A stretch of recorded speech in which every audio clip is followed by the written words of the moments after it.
Programme کے سلسلے میں عقائد کا بیان چل رہا تھا اور عقائد کے سلسلے میں تقدیر کے مسئلے کو ہم نے پچھلے پروگرام میں بیان کیا تھا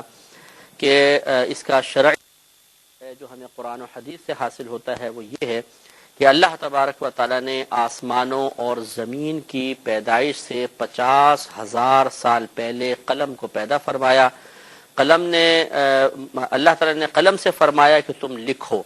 اس حدیث میں جو ہم نے عرض کی تھی لوح کا ذکر نہیں ہے، لیکن اللہ تعالیٰ نے ایک تختی بھی پیدا فرمائی، عربی میں اس کو لوح کہتے ہیں۔ تو قلم نے پوچھا کہ یا رب کریم میں کیا لکھوں، تو اللہ تبارک و تعالیٰ نے ارشاد فرمایا کہ تم مخلوق کی تقدیریں لکھ دے، جو ہو چکا اور جو ہمیشہ ہمیشہ تک ہونے والا ہے سب کا سب لکھ دے۔ تو قلم نے اللہ کے حکم سے لکھ دیا، اور چونکہ اس تختی میں کبھی تبدیلی نہیں ہوگی اور جس میں تغیر و تبدل نہ ہو وہ محفوظ کہلاتا ہے، تو اس لیے اس کو کہتے ہیں لوح محفوظ۔ اور ہمارا عقیدہ یہ ہے، اور اس پر ہم دلائل عرض کر ہی رہے ہیں، کہ اللہ تبارک و تعالیٰ نے چونکہ یہ حدیث سے ثابت ہو گیا کہ اس میں اللہ تعالیٰ نے جو کچھ ہوا اور جو کچھ آئندہ ہونے والا تھا سب لکھوا دیا، تو اس میں ہر چیز مقرر کر دی گئی ہے۔ کون کب پیدا ہوگا، کب مرے گا، اس کی عمر کتنی ہوگی، اس کی شکل و صورت کیسی ہوگی، اس کے کون کون رشتہ دار بنیں گے، کس خاندان میں شادی ہوگی، کس عورت سے شادی ہوگی، کب تک شادی چلے گی، طلاق ہوگی یا نہیں ہوگی، کتنی اولاد ہوگی، اس میں لڑکے کتنے ہوں گے، لڑکیاں کتنی ہوں گی، کس کو کہاں جاب ملے گی، کو کیا کاروبار کرے گا، اس کا ذریعہ آمدنی کیا ہوگا، پوری زندگی میں کتنا کمائے گا، کتنا کھائے گا، کیا کیا کھائے گا، کس مقدار میں کھائے گا، کس کس مقام پر کھائے گا، کس طرح مرے گا، کس وقت پیدا ہوگا، کس مقام پر پیدا ہوگا، کہاں مرے گا، کہاں دفن ہوگا، کفن نصیب ہوگا نہیں ہوگا، اللہ تبارک و تعالی نے سب کچھ لکھوا دیا۔ اس کے ساتھ ساتھ یہ بھی لکھوا دیا گیا کون زنا کرے گا، کون چوری کرے گا، کون جھوٹ بولے گا، کون فراڈ کرے گا، کون حرام کمائے گا، کون حلال کمائے گا اور کتنا کمائے گا، سب کا سب لکھ دیا گیا، اور اس میں کوئی تبدیلی نہیں ہو سکتی۔ ہم نے پہلے آپ کو بتایا کہ اس پہ سوالات بہت سارے بیدار ہوتے ہیں کہ اگر اللہ تبارک و تعالیٰ نے زمین و آسمان کی پیدائش سے 50,000 سال پہلے ہی لکھوا دیا کہ مثلا زید چوری کرے گا، تو اب اللہ کا لکھا ہوا تو ضرور پورا ہوگا، تو زید نے تو چوری کرنی ہے، تو پھر زید کا کیا قصور ہوا، اس کی کیوں گرفت ہوگی، میدان محشر میں اس کے حساب و کتاب کے بعد اگر اللہ ناراض ہوا تو جہنم میں ڈالے جانے کا تصور کیوں پیدا ہوتا ہے، اس پر ہم سب کلام کریں گے۔ اسی طریقے سے جب اللہ تعالیٰ نے لکھوا دیا کہ اس شخص کو اتنا ملے گا، رزق ملے گا، تو ضرور ملے گا، اگر نہیں ملے تو اللہ کا لکھا ہوا غلط، تو جب ملے گا تو پھر عمل کرنے کی حاجت کیا ہے، وہ تو ملنا ہی ملنا ہے۔ ابھی اللہ کا کام ہے، اس نے لکھوایا ہے تو کیسے اس چیز کو ہم تک پہنچائے گا، تو ہمیں کوشش کرنے کی کیا ضرورت ہے۔ یہ کویسچن ضرور بیدار ہوتے ہیں، لیکن ہم وقت مناسب پر ان کے جوابات بھی انشاءاللہ احسن انداز سے کوشش کریں گے کہ آپ کی خدمت میں پیش کیے جائیں، لیکن پہلے اس چیز کا ثبوت حاصل ہونا اور ذہن میں راسخ اور مضبوط اور پختہ ہو جانا ضروری ہے کہ کیا واقعی یہ جو عقیدہ میں نے آپ کی خدمت میں بیان کیا ہے قرآن اور حدیث سے ثابت بھی ہوتا ہے کہ نہیں ہوتا۔ تو دو حدیثیں تو ہم نے عرض کی تھی، اور ہم سورہ قمر کی آیت بیان کر رہے تھے، آیت نمبر 52 اور 53 میں اللہ تبارک و تعالی نے اس کا بیان فرمایا کہ وَكُلُّ شَيْءٍ فَعَلُوهُ فِي الزُّبُرِ، اور ہر وہ شے کہ جس کو یہ لوگ کر رہے ہیں وہ ایک تختی میں ہیں، لوح میں ہیں، وَكُلُّ صَغِيرٍ وَكَبِيرٍ مُسْتَطَرٍ، اور ہر چھوٹی اور بڑی چیز لکھوا دی گئی ہے۔ تو معلوم یہ ہوا ہر چھوٹی بڑی چیز، کوئی چیز اللہ تبارک و تعالیٰ کے علم سے یقیناً باہر نہیں، جب باہر نہیں تو اللہ تعالیٰ نے سب کچھ لکھوا دیا۔ تو جتنی میں نے تفصیل آپ کی خدمت میں عرض کی گویا کہ وہ پہلے لکھوا دیا گیا ہے۔ سورہ یاسین ہے، آیت نمبر 12، اللہ تبارک و تعالیٰ ارشاد فرماتا ہے اِنَّا نَحْنُ نُحْيِي الْمَوْتَى، بے شک ہم مردوں کو زندہ فرماتے ہیں، وَنَكْتُبُ مَا قَدَّمُوا وَآثَارَهُمْ، اور ہم لکھوا رہے ہیں جو تم آگے بھیج رہے ہو اور جو وہ آگے بھیج رہے ہیں اور ان کے نشانات، یعنی جو پیچھے چھوڑ رہے ہیں اور جو آگے بھیج رہے ہیں وہ سب ہم لکھوا رہے ہیں۔ اس سے مراد یہ ہو سکتا ہے کہ کرامن کاتبین مراد ہوں کہ اللہ تبارک و تعالیٰ کرامن کاتبین کے ذریعے بھی تمام چیزیں لکھوا رہا ہے، لیکن آخر میں ارشاد فرمایا وَكُلَّ شَيْءٍ أَحْصَيْنَاهُ فِي إِمَامٍ مُبِينٍ، اور ہر شے کو ہم نے ایک واضح کتاب میں شمار فرما دیا ہے، یعنی لکھوا دیا ہے ہر شے کو۔ کلو لفظ کل جو آتا ہے کلام عرب میں، اگر یہ مثلا آپ کہتے ہیں کل طالب علم، کل پھل، تو لفظ کل جو ہے اس کے بعد جو کچھ آپ ذکر کر رہے ہیں جیسے کل طالب علم، کل پھل، کل انسان، تو یہ لفظ کل اپنے مابعد جو لفظ ہے، یہ لفظ آپ جتنے لوگوں پر بول سکتے ہیں یہ کل ان سب کو شامل ہوتا ہے۔ مثلا آپ کہیں گے کل انسان، اس کا مطلب یہ کہ انسان کا ہر فرد مراد ہے۔ تو اب اللہ نے فرمایا کل شیء، ہر شے، تو اس کا مطلب ہے کہ جس چیز کو آپ شے کہہ سکتے ہیں اللہ تبارک و تعالی نے وہ سب کا سب لکھوا دیا۔ تو ہمارا کھانا پینا، سونا جاگنا، اٹھنا بیٹھنا، غذائیں، ذرائع آمدنی، ہمارا جسم، ہماری شکل و صورت، ہمارے بچے، ہماری بیوی، یہ سب اشیاء ہیں اور یہ سب کا سب اللہ تبارک و تعالی نے گویا کہ لکھوا دیا ہے۔ تو معلوم ہوا کہ لوح محفوظ میں سب کچھ پہلے لکھا جا چکا ہے۔ اور سورہ انعام آیت نمبر 59 میں اللہ تعالی نے فرمایا کہ ولا رطب ولا یابس الا فی کتاب مبین، کہ کوئی بھی تر چیز اور کوئی بھی خشک چیز ایسی نہیں ہے کہ اللہ تبارک و تعالی نے اس کو لوح محفوظ میں نہ لکھوا دیا ہو۔ کتاب مبین فرمایا، واضح کتاب میں سے مراد لوح محفوظ میں مفسرین فرماتے ہیں کہ اللہ تبارک و تعالی نے ہر تر چیز کا، ہر خشک چیز کا بیان لوح محفوظ میں لکھوا دیا ہے، تو اس سے کوئی بھی چیز باہر نہیں ہے۔ سورۃ القمر میں اللہ تبارک و تعالی ارشاد فرماتا ہے آیت نمبر 49 میں ارشاد فرمایا کہ انا کل شیء خلقناہ بقدر، بے شک ہر چیز کو ہم نے ایک اندازے کے ساتھ پیدا فرمایا ہے۔ اندازے کے ساتھ پیدا کرنے کا مطلب پہلے ہم نے مقرر کر دیا اور جو مقرر کیا ایکوریٹ اسی کے مطابق وہ چیزیں مارز وجود میں آتی چلی جا رہی ہیں۔ اس سے بھی معلوم ہوا کہ تقدیر لکھی جا چکی ہے۔ سورہ واقعہ آیت نمبر 60 میں اللہ تعالی نے فرمایا کہ نحن قدرنا بینکم الموت، بے شک ہم نے تمہارے درمیان موت کو مقدر فرما دیا ہے، مقرر فرما دیا ہے۔ مطلب کیا ہے؟ پہلے سے لکھوا دیا گیا ہے کہ کون کب مرے گا، کس مقام پہ مرے گا، کس عمر میں مرے گا، کس طریقے سے مرے گا، کس جگہ مرے گا، کہاں دفن ہوگا، یہ سب اللہ تعالی نے لکھوا دیا ہے۔ تو معلوم ہوا کہ اس میں جو موت سے متعلقہ تقدیر ہے اس کا بیان ہوا۔ سورہ فاطر آیت نمبر 11 میں اللہ تبارک و تعالی ارشاد فرماتا ہے کہ واللہ خلقکم من تراب، اور اللہ تبارک و تعالی نے تمہیں مٹی سے پیدا فرمایا۔ تمہیں سے مراد آدم علیہ السلام کو۔ ہماری اصل جو ہے مٹی ہے، ورنہ ہم مٹی سے پیدا نہیں ہوئے، ہم تو پانی کی ایک بوند سے پیدا ہوتے ہیں۔ تو ہماری طرف اس لیے نسبت کر دی جاتی ہے کہ انسان کو مٹی سے پیدا کیا، کہ ہماری اصل جو ہے یعنی آدم علیہ السلام آپ مٹی سے پیدا فرمائے گئے تھے۔ ثم من نطفۃ، اللہ تعالیٰ نے تمہیں اس کے بعد ایک نطفے سے پیدا فرمایا۔ ثم جعلکم ازواجا، پھر تمہیں جوڑا جوڑا بنا دیا، مذکر مؤنث بنا دیے۔ وما تحمل من انثى ولا تضع الا بعلمه، اور جو بھی کوئی مؤنث حاملہ ہوتی ہے یا وہ بچہ جنتی ہے، بچہ پیدا ہوتا ہے، الا بعلمه، مگر اللہ تبارک و تعالی کے علم کے ساتھ ہوتا ہے، یعنی پہلے سے اللہ تبارک و تعالی کو سب معلوم ہوتا ہے۔ وما يعمر من معمر، اور جو بھی بڑی عمر والا جس کو عمر دی جاتی ہے، ولا ينقص من عمره،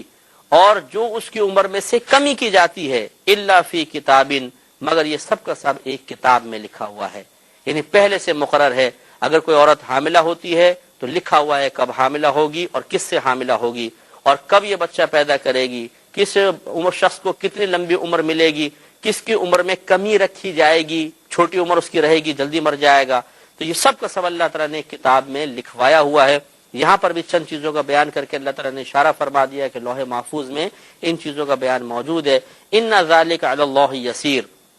اور بڑی نفیس بات اللہ نے آخر میں ارشاد فرمائی۔ ہر آیت نفیس ہے، لیکن اس میں ہمارے موضوع کے اعتبار سے بڑی نفیس بات ہے کہ بے شک اللہ تبارک و تعالیٰ پر یہ بہت آسان ہے۔ ایسا نہیں ہے یہ ہمارے لیے مشکل ہوتا ہے کہ ہم سوچتے ہیں یہ کل کیا کرے گا، پرسوں کیا کرے گا، کون ہمارے متعلق کیا پلاننگ کر رہا ہے، کیا فراڈ کر رہا ہے ہمارے ساتھ، اور ہم بعض اوقات مطلب صرف اندازے قائم کرتے ہیں، اور یہ بڑا مشکل ہوتا ہے کہ ہم آج سے 10 دن بعد 20 دن بعد کے بارے میں ایکوریٹ کوئی اندازہ کر سکیں۔ کنفرم خبر تو ہو ہی نہیں سکتی ہے، لیکن اللہ تبارک و تعالیٰ کا کمال دیکھیے، اس کی وسعت علمی دیکھیے، اس کی قدرت کے عظیم مظاہر آپ دیکھیے کہ زمین و آسمان کی پیدائش سے بھی 50,000 سال پہلے ابھی تو مخلوق کا وجود بھی نہیں ہے، اور اللہ تعالیٰ نے جو کچھ ہونا تھا وہ سب کا سب لوح محفوظ میں لکھوا دیا۔ کتنا مشکل کام ہے، اور اللہ تعالیٰ فرماتا ہے بے شک یہ اللہ پر آسان ہے، اللہ تعالیٰ کے لیے کوئی مشکل نہیں۔ اس کے بعد سورہ حدید آیت نمبر 22 اور 23 میں بھی اللہ تبارک و تعالیٰ نے اس کا بیان فرمایا کہ ما اصاب من مصیبت فی الارض، کہ جو بھی کوئی مصیبت زمین میں پہنچتی ہے، ولا فی انفسکم، اور ما اصاب من مصیبت فی الارض، کہ جو بھی زمین میں کوئی بھی مصیبت پہنچتی ہے، ولا فی انفسکم، اور نہ تمہارے نفوس میں، الا فی کتاب، مگر وہ ایک کتاب میں ہے، یعنی جو کچھ تمہیں مصیبت پہنچتی ہے، زمین پہ مصیبت پہنچتی ہے، یہ سب کا سب ایک کتاب میں پہلے لکھوا دیا گیا ہے، من قبل ان نبرأہا، اس سے پہلے کہ ہم اسے پیدا فرمائیں۔ دیکھیے یہ بیان فرما دیا کہ پہلے سے اللہ تعالیٰ نے جو مصیبت ہم تک آنے والی ہیں، جو زمینوں میں تغیرات ہونے والے ہیں، جنگیں، یہ وہ سب کا سب اللہ تبارک و تعالیٰ نے ان کی پیدائش سے پہلے لکھوا دیا۔ ان ذالک علی اللہ یسیر، بے شک یہ اللہ تبارک و تعالیٰ پر آسان ہے۔ اور یہ کیوں لکھوایا، اس کی ایک علت اور وجہ اللہ تعالیٰ نے بیان فرمائی، لِكَيْ لَا تَأْسَوْا عَلَى مَا فَاتَكُمْ، تاکہ جو چیز تم سے جدا ہو جائے، فوت ہو جائے، تم اس پر مایوسی کا اظہار نہ کرو۔ یہ کتنی نفیس بات ہے، قرآن پڑھیں تو ہمیں کتنی اچھی باتیں معلوم ہو جاتی ہیں کہ اگر ایک شخص تقدیر پر ایمان رکھتا ہے اور مثلا اس کا پیسہ ضائع ہو گیا، وہ افسوس نہیں کرے گا اس پر کہ ٹھیک ہے جی اللہ نے پہلے میری قسمت میں لکھا تھا، میں اپنے رب کی رضا پر راضی ہوں، تو مایوسی نہیں بڑھے گی۔ تو اس لیے اللہ تعالیٰ نے پہلے سے لکھوا دیا تاکہ انسان یہ اپنا ذہن بنا لے کہ اللہ تبارک و تعالیٰ نے ہمارے لیے لکھوائی دیا تھا یہ نقصان، تو کوئی بات نہیں، ہمارا رب ہمارے نقصان پر اگر راضی ہے، اس نے ہماری قسمت میں نقصان ہی لکھا ہے، تو پھر ہمیں مایوس ہونے کی کیا ضرورت ہے؟ ٹھیک ہے اس نے نقصان لکھا تو نقصان کو ہم نے فیس کر لیا، نقصان کا سامنا کر لیا۔ تو اس لیے اللہ تعالیٰ کی حکمت یہ بھی ہے لکھوانے میں کہ انسان ان چیزوں پہ غور و تفکر کر کے مایوسی سے بچ سکتا ہے۔ اور فرمایا کہ وَلَا تَفْرَحُوا بِمَا آتَاكُمْ، اور تم اس پر بہت زیادہ تکبر نہ کرو، اتراؤ نہ، خوش فہمی کا شکار نہ ہو جاؤ جو اللہ تبارک و تعالیٰ نے تمہیں عطا فرمایا۔ یعنی یہ بھی، اس میں بھی غور کرنا چاہیے، اگر میرا کاروبار ترقی کر گیا تو مجھے سوچنا چاہیے تو اللہ تعالیٰ کا کرم ہے کہ اس نے میرے لیے کاروبار کی ترقی لکھ دی تھی تو مجھے حاصل ہو گیا۔ اگر یہ تقدیر، مسئلہ تقدیر پر ایمان ہوگا تو کبھی بھی انسان تکبر نہیں کرے گا، غرور میں مبتلا نہیں ہوگا، خوش فہمی کا شکار نہیں ہوگا، عجب و خود پسندی کا شکار نہیں ہوگا۔ ہمارے یہی ہوتا ہے کہ ہم مسئلہ تقدیر سے نگاہ ہٹاتے ہیں تو ہر کمال کی نسبت اپنی ذات کی طرف کرتے ہیں۔ دیکھا کیسا کاروبار کیا میں نے، دیکھا میرا دماغ کتنا زبردست کام کرتا ہے، میں نے یہ کیا تو ایسا ہو گیا، میں نے ایسا بولا تو ایسا ہو گیا۔ ہم یہ نہیں سوچتے کہ یہ تو زمین و آسمان کی پیدائش سے 50,000 سال پہلے اللہ نے لکھ دیا تھا، اور اس کے لکھنے کی وجہ سے یہ کمال ہو رہا ہے، تو یہ ہمارا کیا کمال ہے؟ یہ تو اللہ کا کرم ہے۔ یہ مسئلہ تقدیر پہ غور و تفکر سے بہت ہی فائدہ ہوگا، اور اس طرح کے بہت سارے نقصانات سے انسان بچ سکتا ہے۔ اور آخر میں اللہ نے فرمایا کہ لا یحب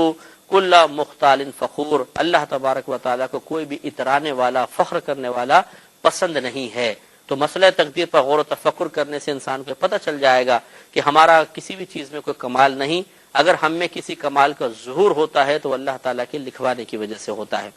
سورہ توبہ آیت نمبر 51 میں ہے، اللہ تعالیٰ فرماتا ہے کہ قل، اے حبیب کریم صلی اللہ علیہ وسلم آپ فرما دیجئے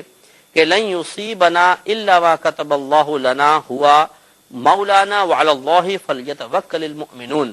کہ اے حبیب کریم آپ فرما دیجئے کہ ہرگز نہیں پہنچے گی ہمیں کوئی مصیبت الا مگر ما کتب اللہ لنا، جو اللہ تعالیٰ نے ہمارے لیے پہلے لوح محفوظ میں لکھوا دیے۔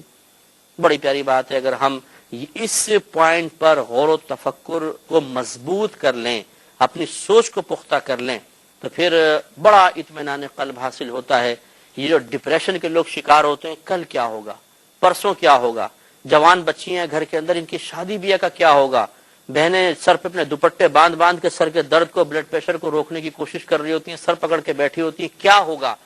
انہیں غور و تفکر کرنا چاہیے، وہی ہوگا جو اللہ تعالیٰ نے لوح محفوظ میں لکھوا دیا۔ بالکل مطمئن رہیں، جو اللہ نے لکھوایا وہی ہوگا،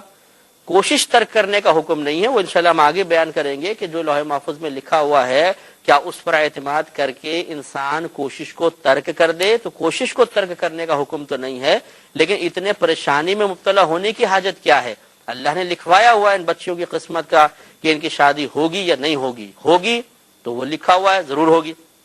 اگر اللہ نے لکھوایا نہیں ہوگی تو پھر ہمیں یہ سوچنا چاہیے ٹھیک ہے ہم کوشش کرتے رہیں گے، کیونکہ ہمیں نہیں پتا کہ اللہ نے کیا لکھوایا ہوگی یا نہیں ہوگی. اگر نہیں بھی ہوئی تو ہم اس کی رضا پر راضی ہیں، تو پھر اطمینان قلب حاصل ہوگا. لیکن ہم آنے والے اندیشوں کی وجہ سے بعض اوقات اپنے آپ کو بیمار کروا لیتے ہیں، گھر کا نظام بگڑ جاتا ہے، چڑچڑا پن غالب ہوتا ہے، گھر والے ایک دوسرے کو دیکھ کے مایوسی کا شکار ہوتے ہیں. وجہ یہی ہے کہ ہم نے لوح محفوظ پہ توجہ نہیں کی ہوتی. تو سرکار نے اللہ تعالیٰ نے گویا کہ نبی کریم سے فرمایا کہ حبیب کریم آپ فرمائیے کہ جو کچھ مصیبت ہم تک پہنچے گی وہی ہوگی جو اللہ تعالیٰ نے ہمارے لیے پہلے لکھوا دی ہے. ہوا مولانا، وہ ہمارا مددگار ہے. وعلی اللہ، اور اللہ ہی پر فلیتوکل المؤمنون، مومنین کو چاہیے کہ توکل کریں، بھروسہ کریں. اللہ تبارک و تعالیٰ نے جو لکھوایا ہے وہ ضرور ہوگا، تو اس پر بھروسہ رکھیں، پریشانی کے شکار نہ ہوں. سورہ آل عمران آیت نمبر 154 میں اللہ تبارک و تعالیٰ نے منافقین کے ایک قول کو ذکر کیا کہ جب بعض اوقات یہ جنگ میں جاتے وہاں نقصان ہو جاتا تو یہ کہتے اگر ہم نہ جاتے تو کتنا اچھا تھا، اگر تم لوگ ہماری بات مان لے تو یہ نقصان کیوں ہوتا. تو اللہ تبارک و تعالیٰ نے اس کا رد فرمایا کہ کیسے نہ جاتے، جب اللہ نے تمہاری قسمت میں ایک چیز لکھ دی ہے تو تمہیں اپنے گھر سے نکلنا ہی پڑے گا، اور نکلو گے تو وہاں پہنچو گے. اب یہ کہنا کہ ہم کاش ہم نہ نکلتے اور یہ نہ ہوتا وہ نہ ہوتا، اس پچھتانے کا کوئی فائدہ نہیں ہے. اگر تم نکلے ہو تو یہ اس بات کی دلیل ہے کہ پہلے اللہ تعالیٰ نے اس کو لکھوا دیا تھا تبھی تو تم گئے ہو، لہٰذا اس قسم کی باتیں نہیں ہونی چاہیے. تو اللہ تعالیٰ نے فرمایا کہ یقولون، یہ منافقین کہتے ہیں، لو کان لنا من الامر شیء، کہ اگر ہماری بات مان لی جاتی، ما قتلنا ہا ہونا، تو ہم یہاں پر قتل نہ کیے جاتے.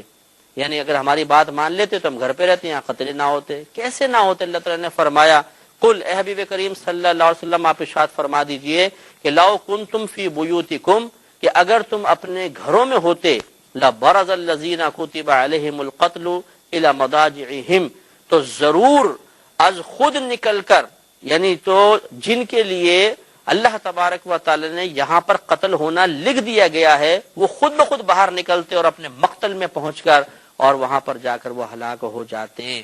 تو معلوم یہ ہوا کہ اللہ تبارک و تعالی نے سب کی موت کے وقت لکھا ہوا ہے. اس سے یہ بھی معلوم ہو گیا کہ جو ہم پچھتاتے ہیں، بچہ باہر نکلا ایکسیڈنٹ ہو گیا تو ماں سر پکڑ کے بیٹھی ہوئی ہے، کاش میں اپنے بچے کو روک لیتی، کاش میں اس پہ روڈ پہ اس کو چیز لینے کے لیے نہ بھیجتی، ہائے میری بدبختی، میں نے بھیجا تو بچے کا ایکسیڈنٹ ہو گیا. ارے ماں آپ نے نہیں بھیجا، بہن آپ نے نہیں بھیجا، وہ تو نبی کریم صلی اللہ علیہ وسلم کا فرمان ہے کہ جب اللہ تبارک و تعالیٰ کسی بندے کے لیے موت کا ارادہ فرماتا ہے تو جس مقام پہ اس کو مارنا ہوتا ہے اس مقام پر اس کے لیے ایک کام پیدا کر دیتا ہے، اور انسان خود اس مقام پر چل کر آتا ہے اور پھر وہ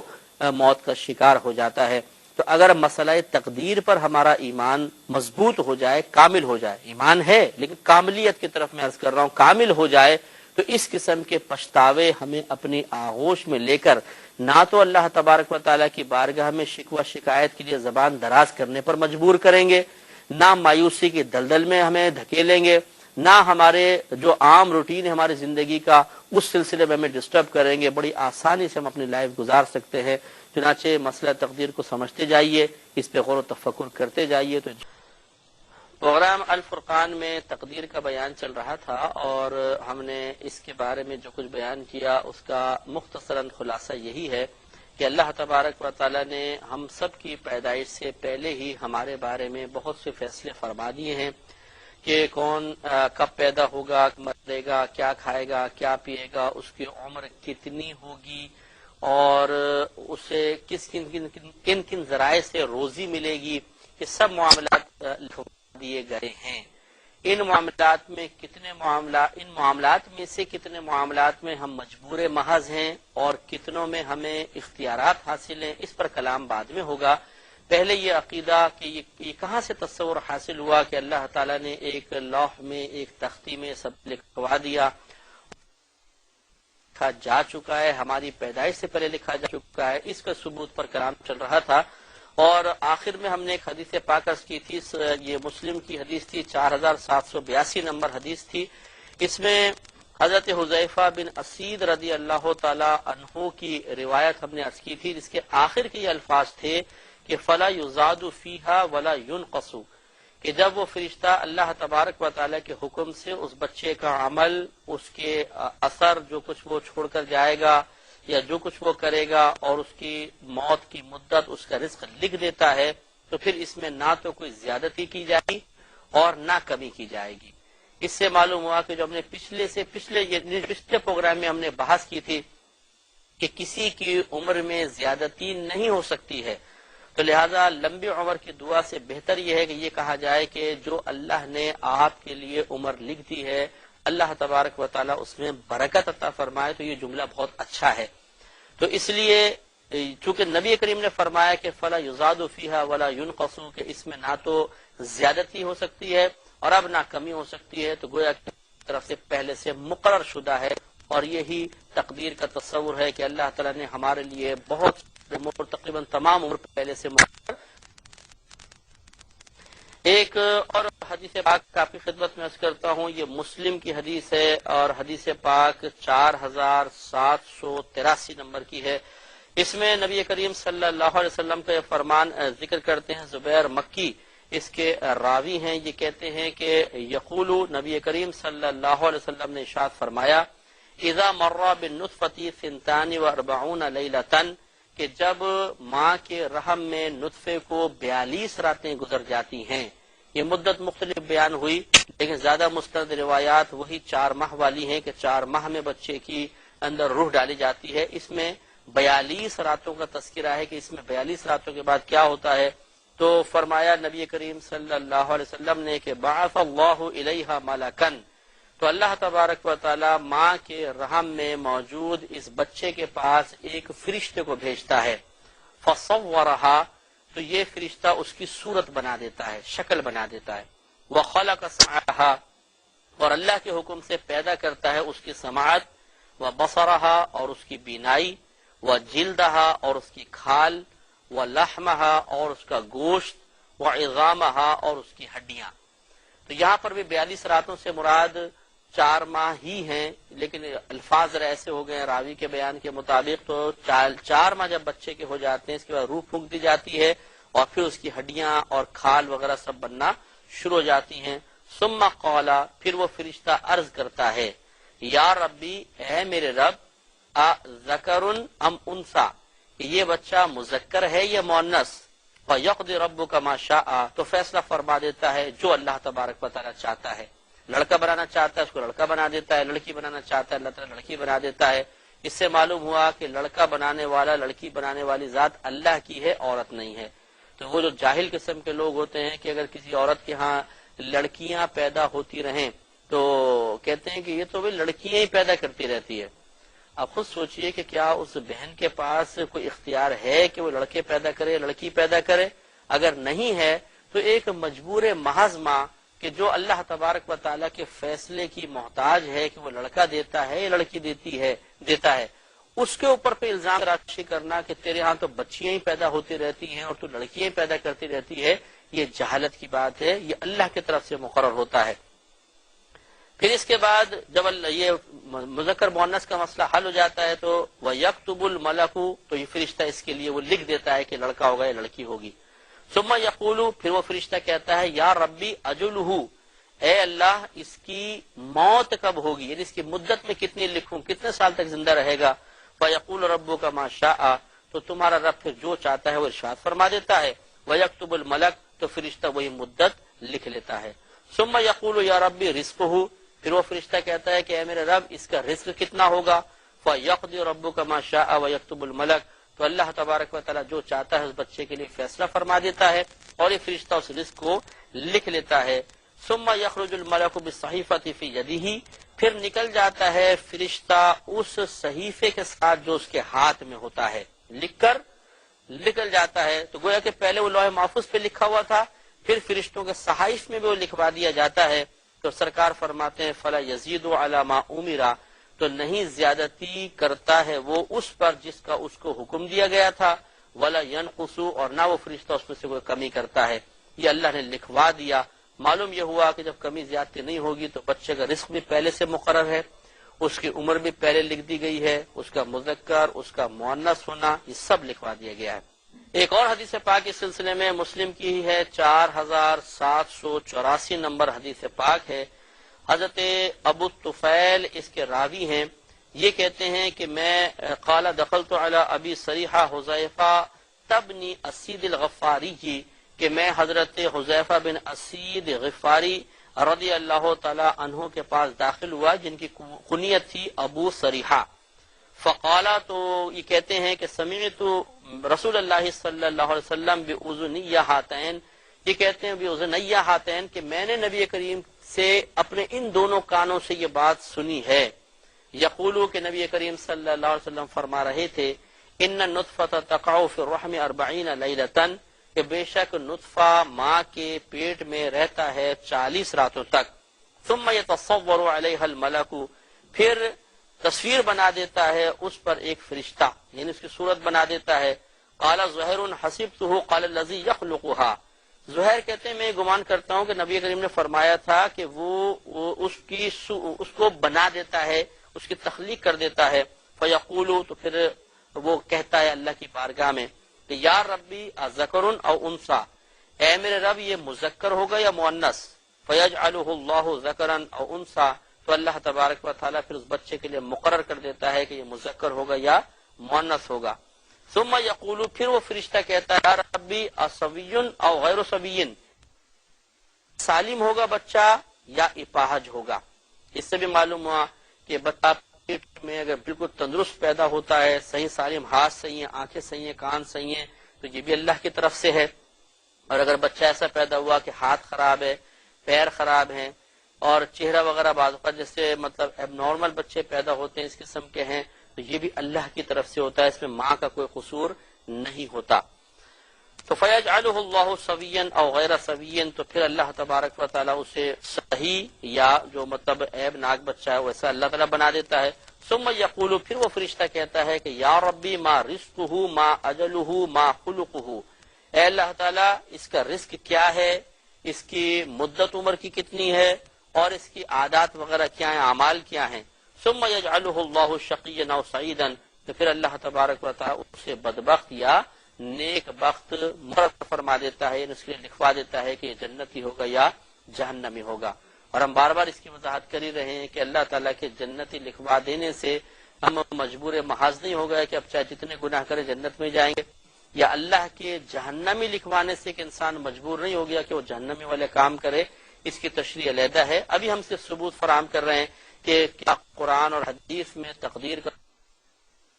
تو یہاں تک آپ سمجھ چکے ہوں گے کہ بالکل موجود ہے۔ تو ہم اپنی گفتگو کو آگے لے کر چلتے ہیں۔ اب ذرا ایک بہت ہی اہم بات سماعت فرمائیے کہ یہاں تک یہ ثابت ہوگا اللہ تبارک و تعالیٰ نے زمین اور آسمان کی پیدائش سے 50,000 سال پہلے ایک تختی کو پیدا فرمایا جس کو عربی میں لوح کہتے ہیں، ایک قلم کو پیدا فرمایا اور قلم سے فرمایا لکھو۔ قلم نے پوچھا یا رب میں کیا لکھوں؟ تو اللہ تبارک و تعالیٰ نے ارشاد فرمایا کہ جو کچھ ہوا اور جو کچھ ہونے والا ہے سب کو سب لکھ دو، تو اس پہ لکھ دیا۔ اس لوح کے اندر کوئی تبدیلی نہیں ہو سکتی، اس پہ دلائل بھی آگے آ رہے ہیں، اور جس میں کوئی تبدیلی نہ ہو اس کو محفوظ کہتے ہیں، اس لیے اس تختی کا نام ہو گیا لوح محفوظ۔ ہمارا ایمان یہ ہے کہ اللہ تبارک و تعالیٰ نے اس میں سب کچھ لکھوا دیا ہے، پوری جو ہماری زندگی کا کسی بھی چیز سے تعلق ہو سکتا ہے، آسمان کا کسی تغیر و تبدل یا زمین کا کسی تبدیلی سے تعلق ہو سکتا ہے، سب کا سب اللہ تبارک و تعالیٰ نے لکھوا دیا، اور جیسا لکھوایا ویسا ہی ہو۔ اب اس میں تھوڑی سی یہ بات سماعت فرما لیں کہ جو کچھ اللہ تبارک و تعالیٰ نے لوح محفوظ میں لکھوایا وہ دو طرح کا ہے۔ ایک ایسا ہے کہ جس میں ہمیں کوئی قدرت اور اختیار حاصل نہیں، جتنا لکھوایا بعینی ویسا ملے گا، ہم اس میں کمی بیشی کچھ بھی نہیں کر سکتے، ہم اس میں گویا کہ مجبور محض ہیں۔ اور ایک ایسی چیز، بعض چیزیں ایسی لکھوا دیں کہ جس میں ہمیں مکمل طور پر دنیا میں خود مختار رکھا جائے گا، اور وہ جو خود مختار رکھا جائے گا اس کو سمجھ لیں تو باقی سب کو سمجھ میں آ جائے گا کہ جس میں اللہ تبارک و تعالیٰ نے بندے کو اختیار دیا ہے وہ ہے اسلام، کفر، گمراہی، ہدایت، نیکی، بدی، اچھائی، برائی، نیک عمل، برا عمل۔ اللہ تعالیٰ نے اس میں ہمیں مکمل طور پر اختیار دیا ہے۔ اسلام بھی سامنے ہے، کفر بھی ہے، جس کو چاہے اختیار کر لو۔ اسلام اختیار کرو گے نجات ملے گی، کفر اختیار کرو گے جہنم میں جاؤ گے، یہ نیکی ہے، بدی ہے، جس کو چاہے اختیار کرو، تمہیں اس کا کل اختیار ہے۔ چنانچہ ایسا نہیں ہوا کہ اللہ تبارک و تعالیٰ نے مثلا زید ہے اس کے لیے لکھوایا یہ زنا کرے گا تو زید کو مجبور کر دیا زنا کرنے کے لیے، ایسا نہیں ہے، بلکہ اس کو میں سمجھانے کے لیے ایک مثال سے سمجھاتا ہوں، ذرا غور سے سماعت فرمائیں۔ مسئلہ یہ ہے کہ بعض چیزیں تو ایسی تھیں جس میں اللہ تبارک و تعالیٰ نے بندوں کے لیے خود فیصلہ فرمایا، یہ کب پیدا ہوگا، کب مرے گا، کیا کیا کھائے گا، کس سے اس کی شادی ہوگی، کتنے بچے ہوں گے، لڑکے کتنے ہیں، لڑکیاں کتنی ہیں، کیا کاروبار کرے گا، سب لکھوا دیا۔ اس میں ہم کچھ بھی نہیں کر سکتے، اس میں مجبور محض ہیں، یہ اللہ کی طرف سے ہوتا ہے۔ لیکن دوسری چیز جو ہدایت، گمراہی، نیکی، بدی، ثواب، گناہ، اسلام، کفر، اس کو سمجھنے کے لیے سمجھ لیجئے کہ اللہ تبارک و تعالیٰ نے گویا کہ ہمیں پیدا فرمانے سے پہلے ہماری آئندہ زندگی پر نگاہ فرمائی، اور اس کا علم بڑا وسیع ہے، پیدا کرنے سے پہلے ہی وہ سب کچھ جانتا ہے۔ چنانچہ ایک شخص کو اللہ تبارک و تعالیٰ نے جانا کہ یہ چوری کر رہا ہے اپنے قدرت و اختیار سے، تو اللہ تبارک و تعالیٰ نے لکھوا دیا یہ فلاں وقت چوری کرے گا۔ گویا کہ پہلے اللہ نے اپنے علم سے اس بات کو جانا کہ یہ بندہ اپنے قدرت و اختیار سے کیا کرے گا، جو قدرت و اختیار سے کرتا ہوا پایا گیا اللہ تعالیٰ نے وہ وہاں پر لکھوا دیا۔ معلوم یہ ہوا جو لکھوایا ہے ویسا کرنے پر مجبور نہیں ہو گئے، بلکہ پہلے اللہ نے اپنے علم سے اس بات کو جانا کہ یہ بندہ کیا کیا کرے گا، جو کرے گا وہ وہاں پر لکھوا دیا۔ اس کو یوں سمجھ لیجئے کہ آپ نے ایک ویڈیو دیکھی، اس میں ایک شخص تھا، وہ جا رہا تھا، گڑھے میں گر گیا، پھر وہ باہر نکلا، آگے چلا، اس نے پستول نکالی، ایک آدمی کو گولی مار دی، پھر وہ آگے گیا، اس نے پانی پیا، کھانا کھایا، پھر اسے کسی نے گولی مار دی۔ آپ نے تمام چیزیں ایک صفحے پہ لکھ لی۔ پھر آپ ایک دوست آیا، آپ نے کہا دیکھو میں تمہیں ایک مووی دکھاتا ہوں، اور آپ نے وہی ویڈیو لگا دی، اور آپ نے فرمایا کہ ذرا جو میں نے لکھا ہے نا اس کو بھی پڑھتے جاؤ۔ اس نے پڑھا، اس میں لکھا تھا جائے گا، اب اس نے دیکھا تو واقعی ویڈیو میں گڑھے میں گر گیا۔ پھر آپ نے لکھا تھا اب یہ باہر نکل کے ایک آدمی کو گولی سے مار دے گا، اس نے دیکھا تو واقعی وہ باہر نکلا، کسی کو گولی سے مار دیا۔ پھر آپ نے لکھا آگے چل کر یہ پانی پیے گا، دیکھا اس نے ویڈیو میں تو پانی پی رہا ہے۔ پھر یہ کھانا کھائے گا، وہ کھانا کھا رہا ہے۔ پھر اس شخص کو کوئی شخص گولی مار دے گا، اس نے دیکھا تو واقعی اس کو گولی مار دی۔ اب آپ خود سوچیے اور بتائیے کیا اس شخص کے صفحے پر لکھنے کی وجہ سے مووی میں وہ تمام کام ہو رہے ہیں، یا پہلے اس نے مووی میں وہ دیکھا تو پھر یہ لکھا؟ ایسی بات ہے، آپ کہیں گے کہ پہلے مووی میں دیکھا پھر لکھا، تو لہذا جو کچھ مووی میں ہو رہا ہے وہ اس لکھنے کی وجہ سے نہیں ہو رہا، بلکہ جو کچھ کیا جا رہا تھا وہ یہاں لکھا گیا، لہذا جو کچھ اگر ہو رہا ہے وہ اس لکھے ہوئے کی وجہ سے، مجبور نہیں ہوگا اس لکھے ہوئے کی وجہ سے۔ یہ سمجھانے کے لیے آپ کو عرض کر رہا ہوں، تو بلا تمثیل یوں سمجھ لیجئے کہ اللہ تبارک و تعالیٰ نے مثال کے طور پہ ایک شخص زید ہے، اس کی نگاہ کی زندگی کو دیکھا، بالغ ہونے بعد مثلا ملاحظہ فرمایا کہ اس نے گالی بکی قدرت اختیار سے،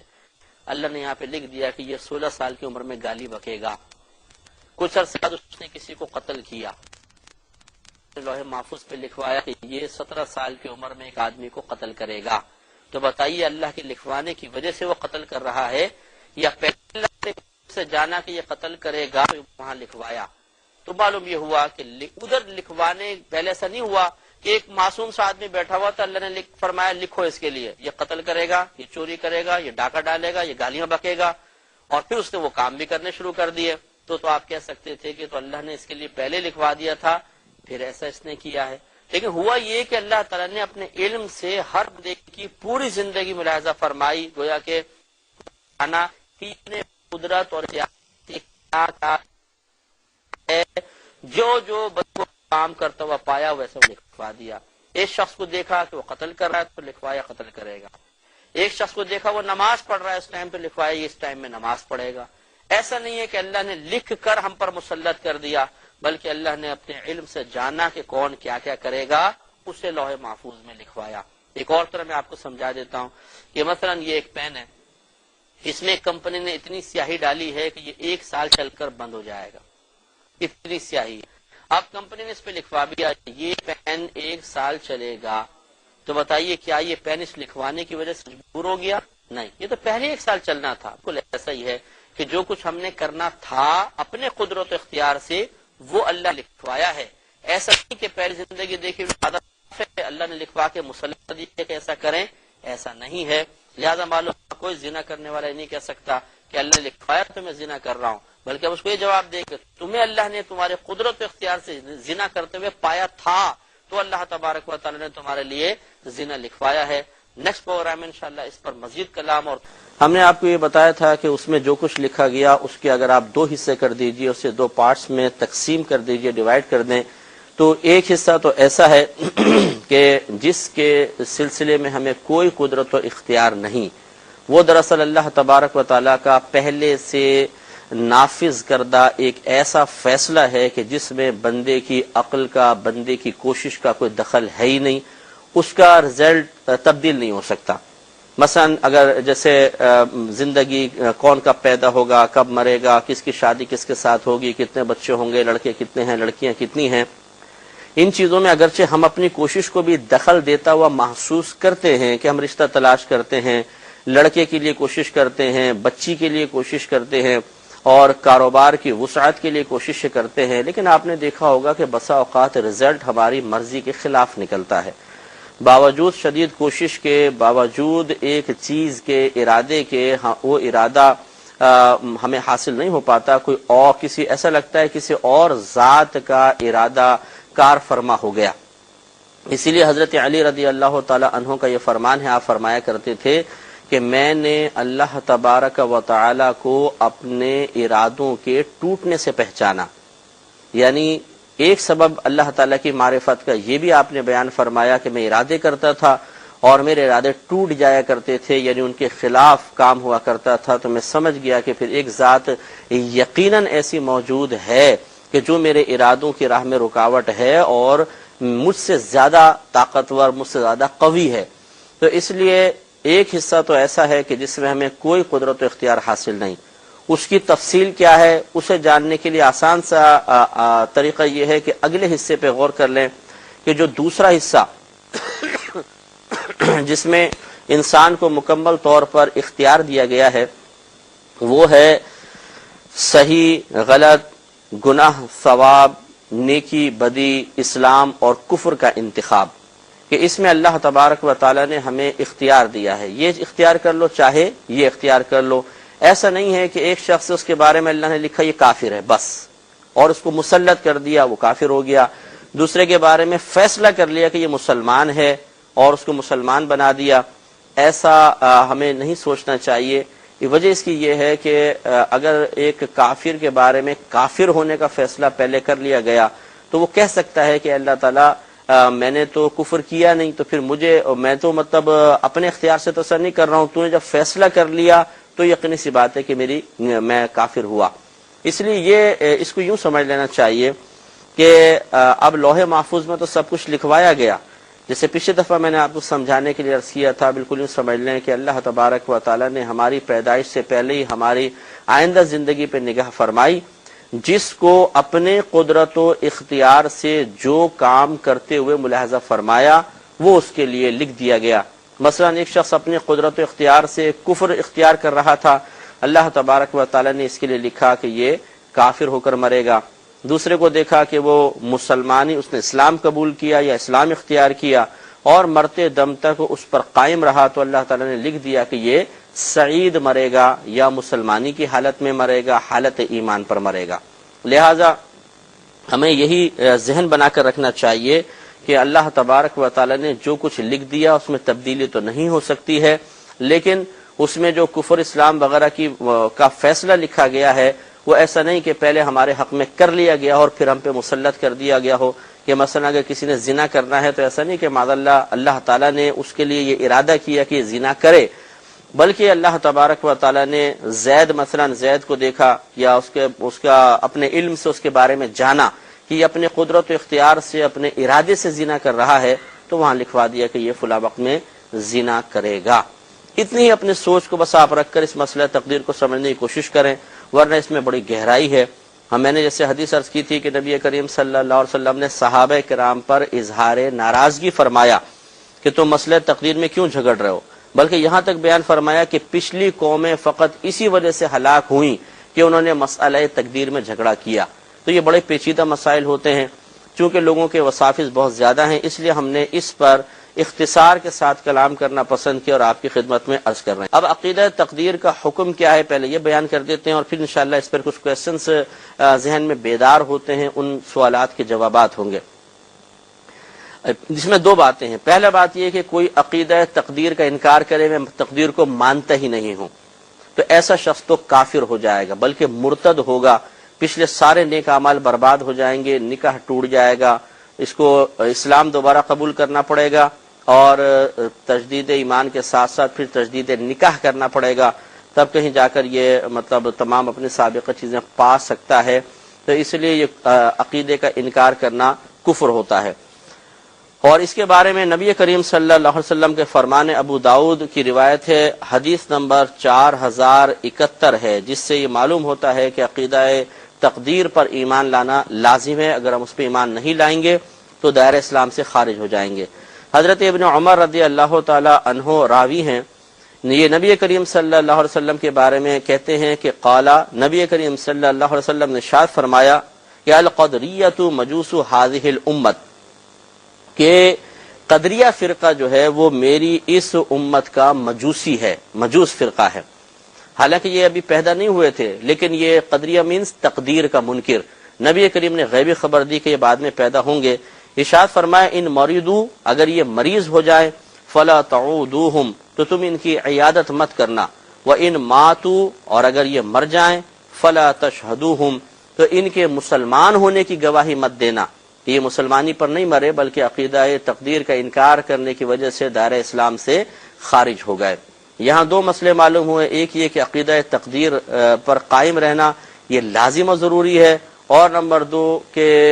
جو شخص بد مذہب ہو جاتا ہے، جس کا عقیدہ خراب ہو جاتا ہے، نبی کریم صلی اللہ علیہ وسلم نے اس کے حقوق کو سلب فرمایا اور اس کا کسی حق کا کوئی حق اس کا پورا نہیں کیا جائے گا، نہ اس کی عیادت کی جائے گی اور نہ اسے مسلمان تسلیم کیا جائے گا. ایک اور روایت پہ دیکھیے، ابو داؤد کی روایت ہے اور حدیث نمبر 4072 ہے. حضرت حذیفہ رضی اللہ تعالی عنہ کہتے ہیں کہ نبی کریم صلی اللہ علیہ وسلم کے فرمان ہے کہ لکل امت مجوس، ہر امت کے لیے ایک مجوس ہے. ومجوس هذه الامت الذين يقولون لا قدر، اور میری اس امت کے مجوس وہ لوگ ہیں جو کہتے ہیں کہ تقدیر کچھ بھی نہیں ہے، وہ اس امت کے مجوسی ہیں. پھر ان کا حکم بیان کرتے ہوئے شاید فرمایا کہ من مات منہم، کہ جو شخص ان میں سے مر جائے فلا تشہدوا جنازتہ، تو تم اس کے جنازے میں حاضر نہ ہونا. ومن مرض منہم، اور جو شخص ان میں سے مریض ہو جائے فلا تعودوہم، تو تم ان کی عیادت مت کرنا. وہم شیعۃ الدجال، یہ دجال کا گروہ ہے. وحق علی اللہ، اور اللہ تعالیٰ نے اپنے ذمہ کرم پر لازم کر لیا ہے کہ ان یلحقہم بالدجال، کہ انہیں دجال کے ساتھ ملا دے گا. معلوم یہ ہوا کہ یہ تقدیر کے منکر لوگوں کی نسلیں جاتی رہیں گی حتیٰ کہ دجال جب نمودار ہوگا تو ان کی نسلیں دجال کا ساتھ دیں گی، یعنی پہلے کافر ہیں اور اس کافر کے ساتھ مل کر مسلمانوں کے خلاف عمل کریں گے. اس سے معلوم ہوا کہ مسئلہ تقدیر پر ایمان لانا لازم ہے، اس کا یقین رکھنا ضروری ہے. ایک پہلو تو یہ ہے. دوسرا پہلو یہ ہے کہ تقدیر کو برا کہنا یہ بھی بڑا قابل گرفت معاملہ ہے. ہمارے ہاں تقدیر کو کوسا جاتا ہے کہ جی یہ پتہ نہیں ہمارا تو نصیب ہی خراب ہے، اللہ نے پتہ نہیں کیا ہمارے نصیب میں لکھ دیا ہے. ایک تو یہ تو اللہ کے فعل پر اعتراض، دوسرے خود تقدیر کو برا بھلا کہنا یہ قطعاً غیر مناسب ہے، کیونکہ ہم نے آپ کو بتایا کہ تقدیر بمانا مقدر ہے، اور مقدر کا مطلب مقرر شدہ ہے. تو جس چیز کو اللہ نے ہمارے لیے مقرر کیا، جس چیز کو اللہ تعالیٰ نے آپ کے اور میرے لیے پسند کیا، ہم اسے برا کہیں، یقینی سی بات ہے کہ یہ بہت ہی بری بات ہے، ایسا ہرگز نہیں ہونا چاہیے. تو یہ اور بہنیں ہماری خاص طور پہ جو ملاحظہ فرما رہی ہیں، یہ قسمت کو مت کوسا کریں، نصیب کو برا بھلا نہ کہا کریں. یہ کہنا غلط ہے جی میری تو قسمت ہی خراب ہے. اب قسمت خراب ہے آپ کہہ رہے ہیں، قسمت کیا مطلب؟ قسمت بمانے تقدیر، اور تقدیر کیا ہے؟ وہ اللہ کا وہ فیصلہ ہے جو اس نے ہمارے لیے کیا ہے. اب آپ کہہ رہے ہیں میری تو تقدیر ہی خراب ہے، یعنی گویا کہ آپ یہ کہہ رہے ہیں کہ اللہ نے جو میرے لیے فیصلہ کیا ہے وہ فیصلہ خراب ہے. تو کتنا برا جملہ ہوا. لیکن ہماری ذہن رسائی چونکہ اس کی اس حد تک نہیں ہوتی ہے، لہٰذا ہم اللہ تعالیٰ کے فیصلے کو تو برا نہیں سمجھ رہے ہوتے حقیقتاً، کیونکہ وہاں تک ذہنی رسائی نہیں ہوتی، لیکن غیر ارادی طور پر اسی کو ہی برا سمجھ رہے ہوتے ہیں۔ اس لیے احتیاط کیجئے۔ جو ہمارے بھائی بہن سن رہے ہیں، اگر آپ نے آج سے پہلے کبھی تقدیر کو کوسا ہو، اپنی قسمت کو برا بھلا کہا ہو، تو فوراً اللہ تعالیٰ کی بارگاہ میں توبہ کریں۔ میں تو اس پر بھی مطلب یہ کہ عرض کرتا ہوں، جسے ہم کہتے ہیں، بعض لوگ کہتے ہیں جی دعا کریں ہماری بچی کا نصیب اچھا ہو جائے۔ تو نصیب اچھا ہو جانے کا کیا مطلب ہے؟ کیا نصیب پہلے برا ہے کہ وہ اچھا ہو جائے؟ اگر یہ تصور رکھ کر آپ کہہ رہے ہیں تو پھر یہ قطعاً غیر مناسب ہے، کیونکہ جو اللہ کا جس کے لیے بھی فیصلہ ہے وہ اچھا ہی ہے۔ یہ الگ بات ہے کہ وہ اگر میری اور آپ کی مرضی کے موافق نہ ہو، اس کے مخالف ہو، تو ہمیں پسند نہیں آتا۔ ایسا ہونا بھی نہیں چاہیے، پسند ہی آنا چاہیے، لیکن یہ ایک طبعی تقاضا ہو سکتا ہے۔ لیکن ایک یہ کہ اسے ہم برا کہیں کہ یہ برا ہے، وہ برا حقیقت نہیں ہے، وہ فی نفسی اچھا ہے۔ یوں سمجھ لیجئے کہ جیسے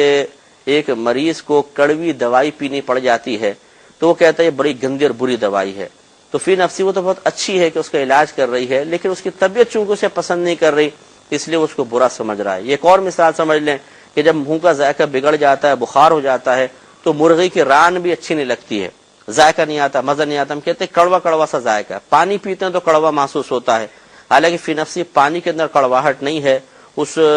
کھانے کے ذائقے میں کڑواہٹ نہیں ہے، ہمارا منہ اپنا خراب ہے۔ تو اسی طریقے سے اللہ تبارک و تعالیٰ نے جو ہمارے لیے فیصلے فرمائے وہ غلط کیسے ہو سکتے ہیں، وہ خراب کیسے ہو سکتے ہیں، وہ بالکل ٹھیک ہیں۔ اس لیے نصیب کو برا بھلا نہ کہیں، بلکہ اللہ تبارک و تعالیٰ کی رضا پر راضی رہنے کی کوشش کریں، اور یہ ذہن بنائیں کہ اللہ نے جو فیصلہ ہمارے حق میں کر دیا ہم اس پر دل و جان سے راضی ہیں۔ اب یہ آگے پھر بات ہوگی کہ ہم کوشش کر سکتے ہیں کہ نہیں، ہم عمل کریں یا نہ کریں، گناہوں سے بچنے کے بارے میں ہم کیا تصور رکھیں، یہ تمام پہ ہم کلام کریں گے۔ یہاں پر ایک بات اور یاد رکھیے، جیسے کہ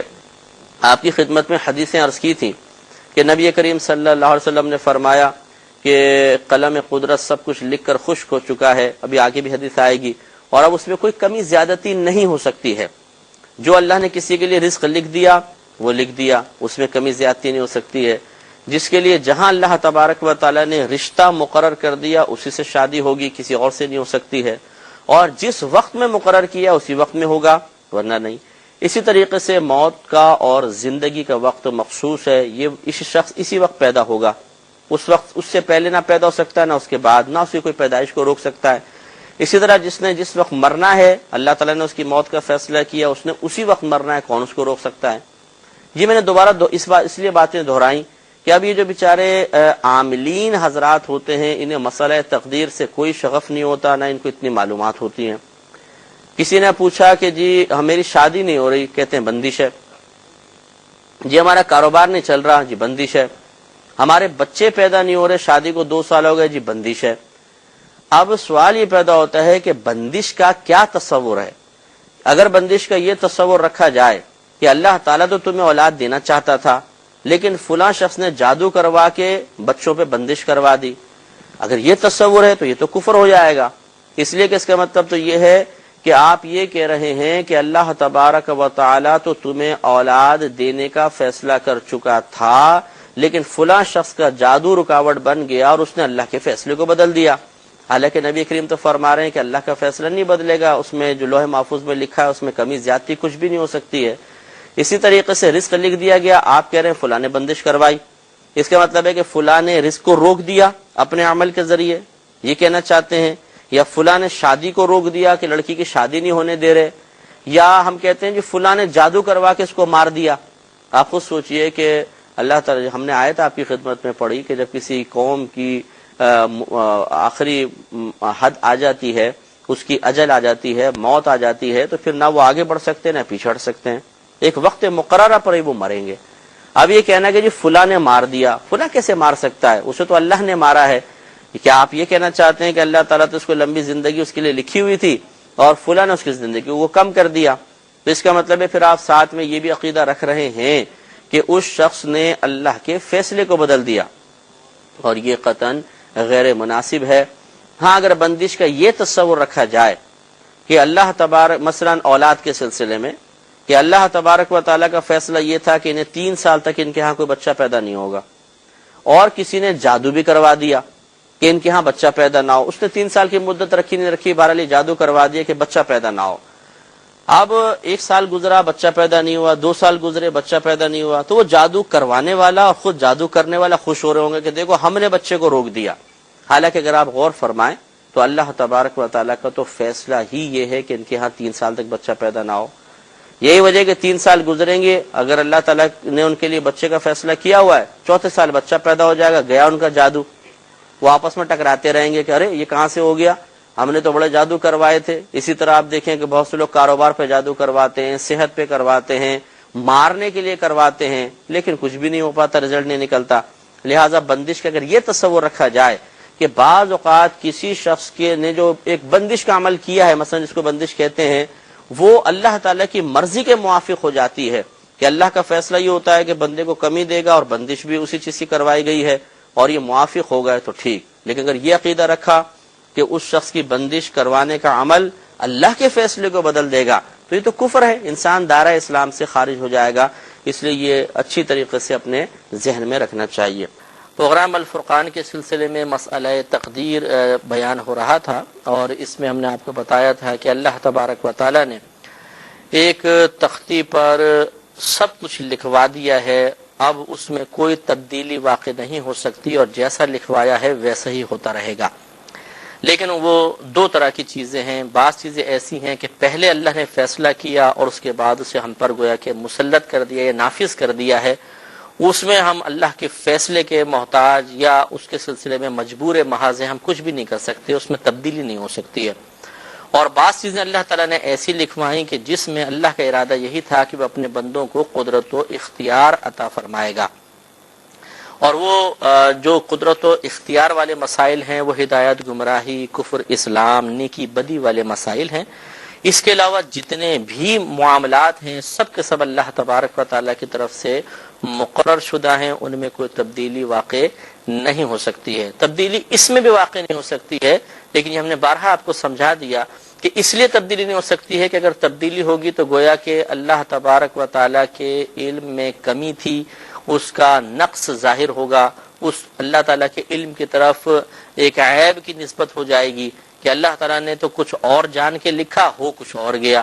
لہذا ہوگا تو وہی جو اللہ نے لکھوایا۔ لیکن ہم نے بارہا آپ کو یہ سمجھا دیا کہ جو ہدایت گمراہی والے مسائل ہیں یا نیکی بدی والے مسائل ہیں، اس میں اللہ تبارک و تعالیٰ نے اپنے علم سے بندوں کے افعال و اعمال کو جانا، ان کی پیدائش سے بھی پہلے، اور جیسا وہ اپنے قدرت و اختیار سے کر رہے تھے وہ اللہ تعالیٰ نے وہاں پر لکھوا دیا۔ ایسا نہیں ہوا کہ اللہ تعالیٰ نے پہلے سب کے لیے لکھوا دیا اور پھر اس کو مسلط کر دیا کہ یہ چوری کرے گا، یہ ڈاکہ ڈالے گا، یہ زنا کرے گا، یہ فلاں کرے گا۔ ایسا مسلط نہیں کر دیا گیا، حکم نہیں دیا گیا، بلکہ آپ اس کو یوں بھی کہہ سکتے ہیں کہ ایک ہوتا ہے اپنا حکم نافذ کرنا اور ایک ہوتا ہے خبر دینا۔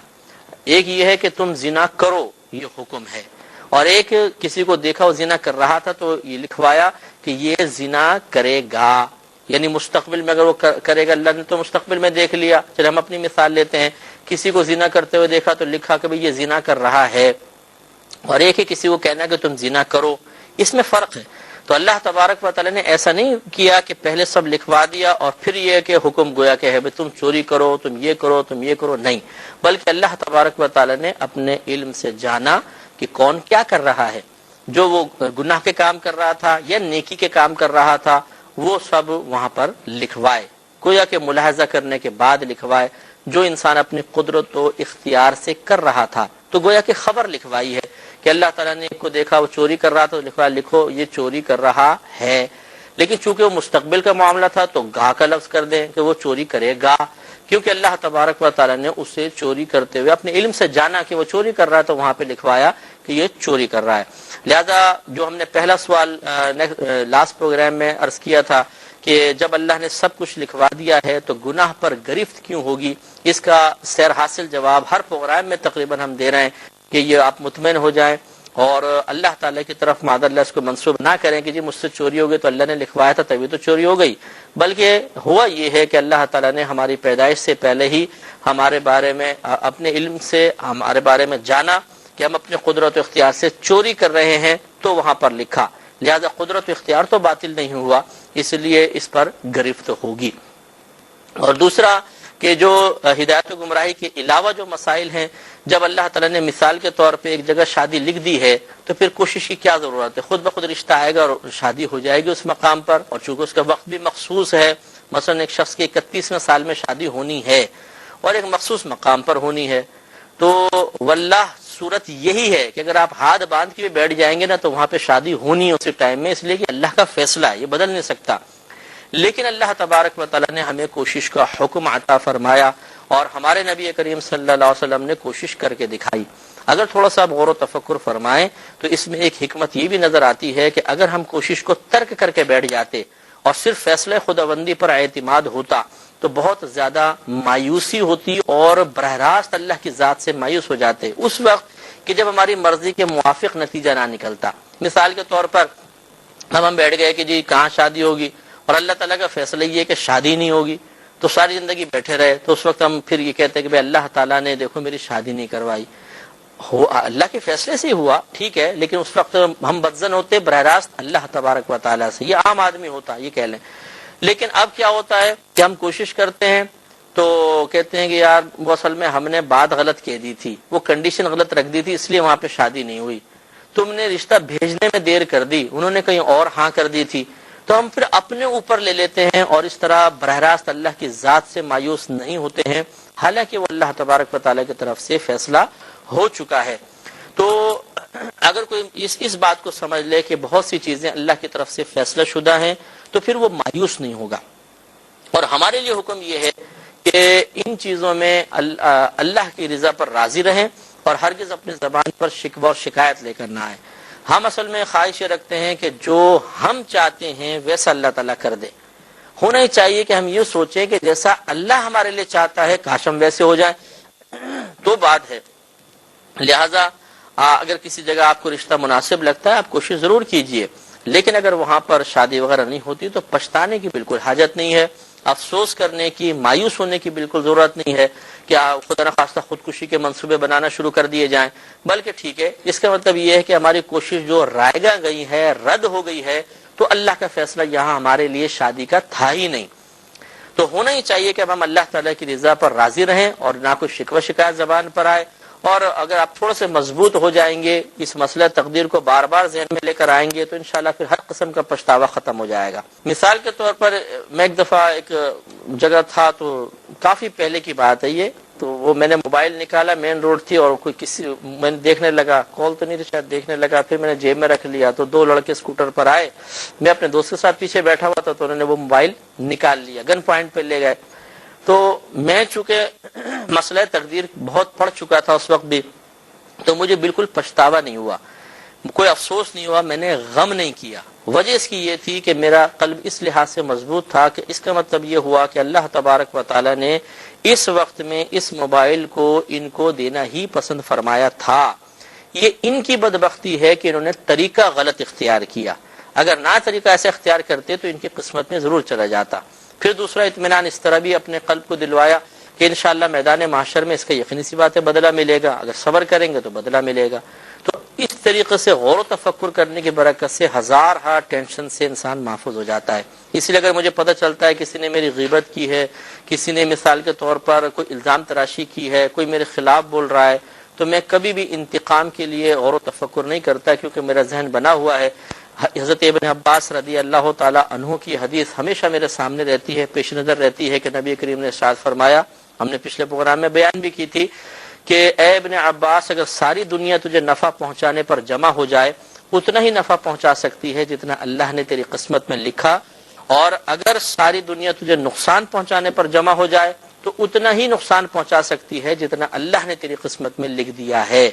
تو یقینی سی بات اگر کوئی ہمارے خلاف کوشش کر بھی رہا ہے تو اللہ کے فیصلے سے آگے نہیں بڑھ سکتا، اور اللہ کا فیصلہ ہمارے لیے ایک آزمائش ہے۔ ٹھیک ہے، اگر اللہ تعالیٰ بعض اوقات عزت دے کے آزماتا ہے، بعض اوقات زوال عزت کے ذریعے آزماتا ہے، کسی کو عروج دے کے آزماتا ہے، کسی کو زوال دے کے آزماتا ہے، کبھی کسی کو کسی لوگوں کے دلوں میں محبت ڈال کے آزماتا ہے، کبھی لوگوں کو بدظن کر کے آزماتا ہے۔ تو ہمیں اللہ تعالیٰ کی رضا پر راضی رہنا چاہیے۔ اگر ان باتوں پہ بار بار غور و تفکر کیا جائے تو بہت ہی قلبی اطمینان حاصل ہوتا ہے اور انسان خطا اور گناہوں سے گناہوں سے بچتا ہے۔ اب میں تھوڑی سی آیات کریمہ اور چند احادیث کریمہ آپ کو اس بارے میں عرض کرتا ہوں کہ اگرچہ اللہ تبارک و تعالی نے سب کچھ لکھ دیا ہے، یعنی ہدایت و گمراہی کے علاوہ جتنے مسائل ہیں، لیکن اس کے باوجود ہمارے لیے کوشش کے اشارے ہیں، کوشش کا حکم موجود ہے۔ لہذا سورہ نجم آیت نمبر 39 سے 41 تک، 39، 40، 41 تین آیات میں اللہ تعالی نے ارشاد فرمایا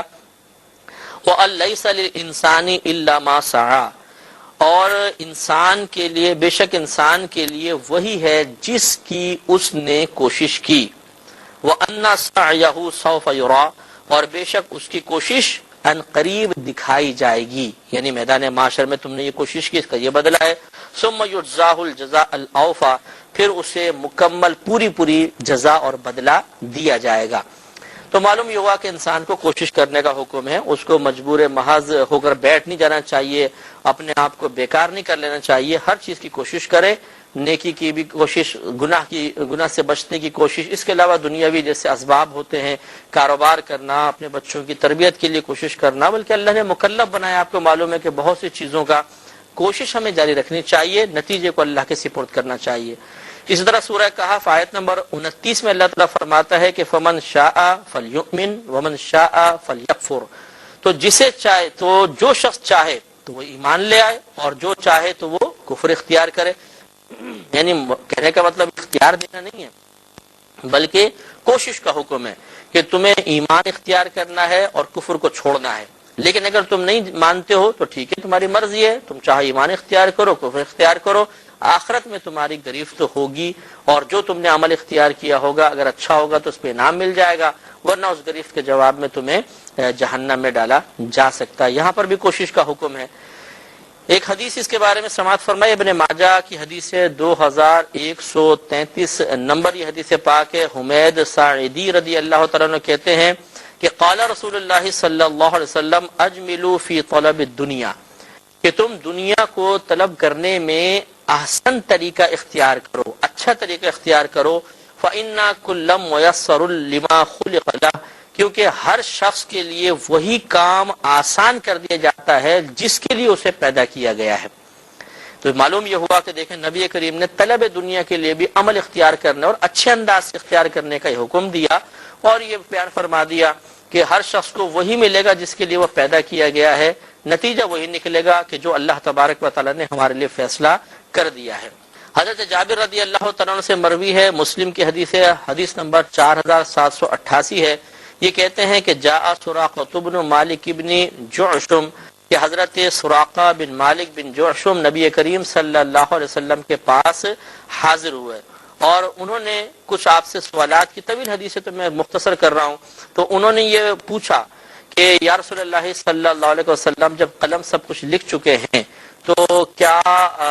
پہلے پوچھا کہ قلم سب کچھ لکھ چکے ہیں یا ہم بالکل جدید کوئی نیک عمل کرتے ہیں؟ تو نبی کریم صلی اللہ علیہ وسلم نے ارشاد فرمایا کہ لا بل فیما جفت بہ الاقلام وجرت بہ المقادیر، سرکار نے فرمایا کہ نہیں، قلم قدرت سب کچھ لکھ کر خشک ہو چکا ہے اور تقدیریں جاری ہو چکی ہیں۔ یعنی اب تم نئے سرے سے کوئی عمل نہیں کر رہے ہو کہ اللہ کے فیصلے کے بغیر کوئی عمل کرو، اللہ تعالیٰ تمہارے لیے فیصلے سب کر چکا ہے۔ تو وہی جو سوال بیدار ہوتا ہے ہمارے ذہنوں میں بھی، قالت، انہوں نے عرض کی ففیم العمل، یا رسول اللہ تو پھر عمل کس چیز کا رہا؟ جب سب اللہ نے فیصلہ کر دیا تو پھر ہم عمل کیوں کریں؟ تو نبی کریم صلی اللہ علیہ وسلم نے فرمایا فقال اعملوا فکل میسر، سرکار نے فرمایا تم عمل کرو، ہر شخص کو آسانی دی گئی ہے۔ مراد کہنے کا یہ ہے کہ تم عمل کرو۔ اللہ تبارک و تعالیٰ کی یہ عادت کریمہ ہے کہ عمل کا نتیجہ مرتب کر کے سامنے لاتا ہے، اگرچہ وہ پہلے سے فیصلہ شدہ ہوتا ہے۔ لیکن آپ یہ غور و تفکر فرمائیں گے، حضرت سفیان ثوری رحمۃ اللہ علیہ کا یہ بڑا پیارا فرمان عالی شان ہے، وہ کہتے ہیں کہ اگر رزق عقل سے حاصل ہوتا تو دنیا کے سارے بے وقوف بھوکے مر جاتے، اور یقینی سی بات ہے کہ عقل مند حضرات جو ہیں وہ نہیں چاہیں گے کہ کوئی اور ہم سے آگے بڑھے تو ساری دولت اپنے پاس جمع کر لیتے، لیکن آپ دیکھتے ہیں کہ عقل مند بھی بہت اوپر سے ایک دم نیچے آ جاتا ہے۔ اور اگر آپ پاگل خانے میں چلے جائیں تو ایسے لوگ جن کی عقل ہی بیچاروں کی ختم ہو چکی ہے، ان کی خدمت وہ لوگ کر رہے ہوتے ہیں جو صاحب عقل ہوتے ہیں. یعنی اللہ تبارک و تعالیٰ کا فیصلہ دیکھیے کہ پاگل کی خدمت عقل مند انسان کر رہا ہوتا ہے. تو یہ اللہ کی تقسیم ہے. اگر سب چیزیں اپنی کوشش اور عقل سے ہی حاصل ہوتی تو پھر سب لوگ جو عقل مند تھے وہ دنیا بھر کے بے وقوفوں سے سب کچھ چھین کے اپنے بعد جمع کر لیتے. لیکن ایسا نہیں ہے. بے وقوف بھی گزارا کر رہا ہے اور بعض اوقات بے وقوف عقل مندوں سے زیادہ گزارا کرتا ہے کہ عقل مند کی تدبیر رائگاں چلی جاتی ہے, اس کو ٹھوکر لگ جاتی ہے, اور بے وقوفی کے اندر ایک عمل کرتا ہے لیکن اس کو بینیفٹس حاصل ہو جاتے ہیں, جس سے اشارہ مل جاتا ہے بلکہ یقین حاصل ہوتا ہے کہ ہاں اللہ تبارک و تعالیٰ کا فیصلہ کار فرما ہے کہ اس کی عقل کے باوجود اس کی کوشش رائگاں گئی اور اس کی بے وقوفی کے باوجود اس کے عمل سے اس کو فائدہ حاصل ہو گیا. تو اصل چیز عمل نہیں ہے, حقیقتاً اصل چیز اللہ تبارک و تعالیٰ کا فیصلہ ہے. اب ایک مزید سوال بیدار ہوتا ہے کہ جو اللہ تبارک و تعالیٰ نے لوح محفوظ پر لکھوا دیا, کیا اس میں کوئی تبدیلی ممکن ہے؟ جیسے کہ حدیث وغیرہ کے اندر ہے, میں پڑھ کے آپ عرض کروں گا کہ دعا تقدیر کو بدل دیتی ہے, یا ہمارے یہاں مقول و مشہور ہے کہ تدبیر تقدیر کو بدل دیتی ہے. اسی طریقے سے حضرت غوث پاک رضی اللہ تعالی عنہ کی طرف حضرت شیخ عبد القادر جیلانی رحمۃ اللہ علیہ کی طرف منسوب کیا جاتا ہے کہ آپ یہ فرماتے ہیں کہ میں لوح محفوظ کے لکھے ہوئے کو بدل دیا کرتا ہوں. تو کیا واقعی لوح محفوظ میں تبدیلی ہو سکتی ہے؟ تو اس کا جواب یہ ہے کہ جو اللہ تبارک و تعالی نے لوح محفوظ پر لکھوا دیا اس میں بالکل تبدیلی نہیں ہو سکتی ہے. اس لیے کہ آپ کو بارہا ہم نے بتایا کہ اللہ تبارک و تعالی نے جو کچھ ہمارے لیے فیصلے فرمائے وہ وہاں پر لکھے. اگر اس میں تبدیلی ہوگی تو پھر اللہ تبارک و تعالی کا ایک تو بعض صورتوں میں جاہل ہونا لازم آئے گا, معاذ اللہ ثم معاذ اللہ, جہالت کی نسبت اللہ کی طرف ہو جائے گی. یہ ہدایت گمراہی کے مسائل ہیں. مثلا ایک آدمی کے لیے لکھوایا وہ جہنمی ہے اور وہ جنتی ہو گیا, تو اس کا مطلب ہے اللہ کو پتہ ہی نہیں تھا, یہ غلط ہوگا. اور جو کثیر چیزیں جو مطلب آیات اور احادیث ہم نے بیان کی وہ ظاہر کرتی ہیں کہ لوح محفوظ میں جو کچھ لکھوا دیا گیا وہ ثابت شدہ ہے, وہ کبھی بدلے گا نہیں, اس میں نہ کمی ہوگی نہ زیادتی. جیسے کہ آپ کو ایک حدیث سنائی تھی, دوبارہ عرض کر دیتا ہوں. مسلم کی حدیث ہے, حدیث نمبر 4782 کہ حضرت حذیفہ بن اسید رضی اللہ تعالی عنہ کہتے ہیں کہ نبی علیہ صلی اللہ علیہ وسلم کہ یہ بات نبی کریم صلی اللہ علیہ وسلم کے ذریعے ہم تک پہنچی ہے کہ قال, آپ نے فرمایا, يدخل الملك على النطفة بعدما تستقر في الرحم 40 او 45 ليلة, کہ ایک فرشتہ ماں کے رحم میں آتا ہے اس نطفے کے پاس جو ماں کے رحم میں ہے. جب وہ نطفہ ماں کے رحم میں قرار پکڑ چکا ہوتا ہے 40 یا 40 راتیں یا 50 راتیں وہ قرار پکڑ چکا ہوتا ہے. یہ ایک روایت میں, اور آپ کو 4 مہینے کی روایت بھی بیان کی تھی. فیقول, پھر وہ اللہ تعالیٰ سے کہتا ہے, یا ربی اشقی او سعید, اے میرے رب یہ شقی ہے یا سعید, یعنی جنتی ہے جہنمی. فیکتبانی, تو اس کے لیے دونوں چیزیں لکھ دی جاتی ہیں. فیقول, پھر وہ پوچھتا ہے کہ اے ربی, اے میرے رب, الذکر او انثی, یہ مذکر ہوگا یا مؤنث. فیکتبان, یہ دو چیزیں بھی اس کے لیے لکھ دی جاتی ہیں کہ مذکر ہے یا مؤنث ہے. وَيُكْتَبُ عَمَلُهُ وَأَثَرُهُ وَأَجَلُهُ وَرِزْقُهُ, اور لکھ دیا جاتا ہے اس کا عمل, اس کے اثرات وغیرہ, جو کچھ نشانات وہ قائم کرے گا, اس کی موت, اس کا رزق. ثُمَّ تُطْوَى الصُّحُفُ, پھر صحیفے لپیٹ دیے جاتے ہیں. فَلَا يُزَادُ فِيهَا وَلَا يُنْقَصُ, تو نہ اس میں کوئی زیادتی ہوگی اور نہ اس میں کمی ہوگی. تو یہ فیصلہ شدہ ہے. باقی یہ کہ لوح محفوظ میں جو دعا کے ذریعے تبدیلی کا تصور پیدا ہوتا ہے اس کی حقیقت کیا ہے, یہ انشاءاللہ نیکسٹ پروگرام میں. مسئلہ تقدیر کا آج انشاءاللہ یہ آخری پروگرام ہوگا. اس میں ابھی تک جو ہم بیان کر چکے ہیں اس کا خلاصہ یہی ہے کہ اللہ تبارک و تعالی نے ہم لوگوں کے پیدا ہونے سے کئی ہزار سال پہلے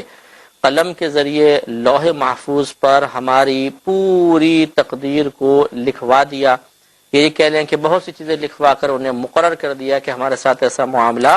ہوگا. لیکن جو کچھ لکھوایا اس کے 2 حصے ہیں. ایک حصہ تو ایسا ہے کہ جس میں کوئی تبدیلی کی گنجائش نہیں ہے اور ہمیں اس میں کوئی قدرت و اختیار بھی نہیں ہے. اللہ تبارک و تعالی نے جو ہمارے لیے فیصلہ کرنا چاہا وہ مقرر کر دیا.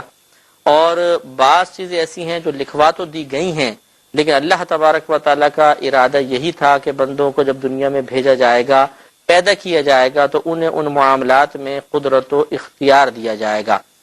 لہٰذا جو گناہ، ثواب، نیکی، بدی، ہدایت، گمراہی کے مسائل ہیں، اس میں ہم خود مختار ہوتے ہیں۔ ان کے علاوہ جتنے بھی مسائل ہیں ان میں ہمیں کوئی اختیار نہیں، اس میں مجبور محض ہیں۔ جیسا اللہ کا فیصلہ ہے ویسے ہی اللہ تعالیٰ کا فیصلہ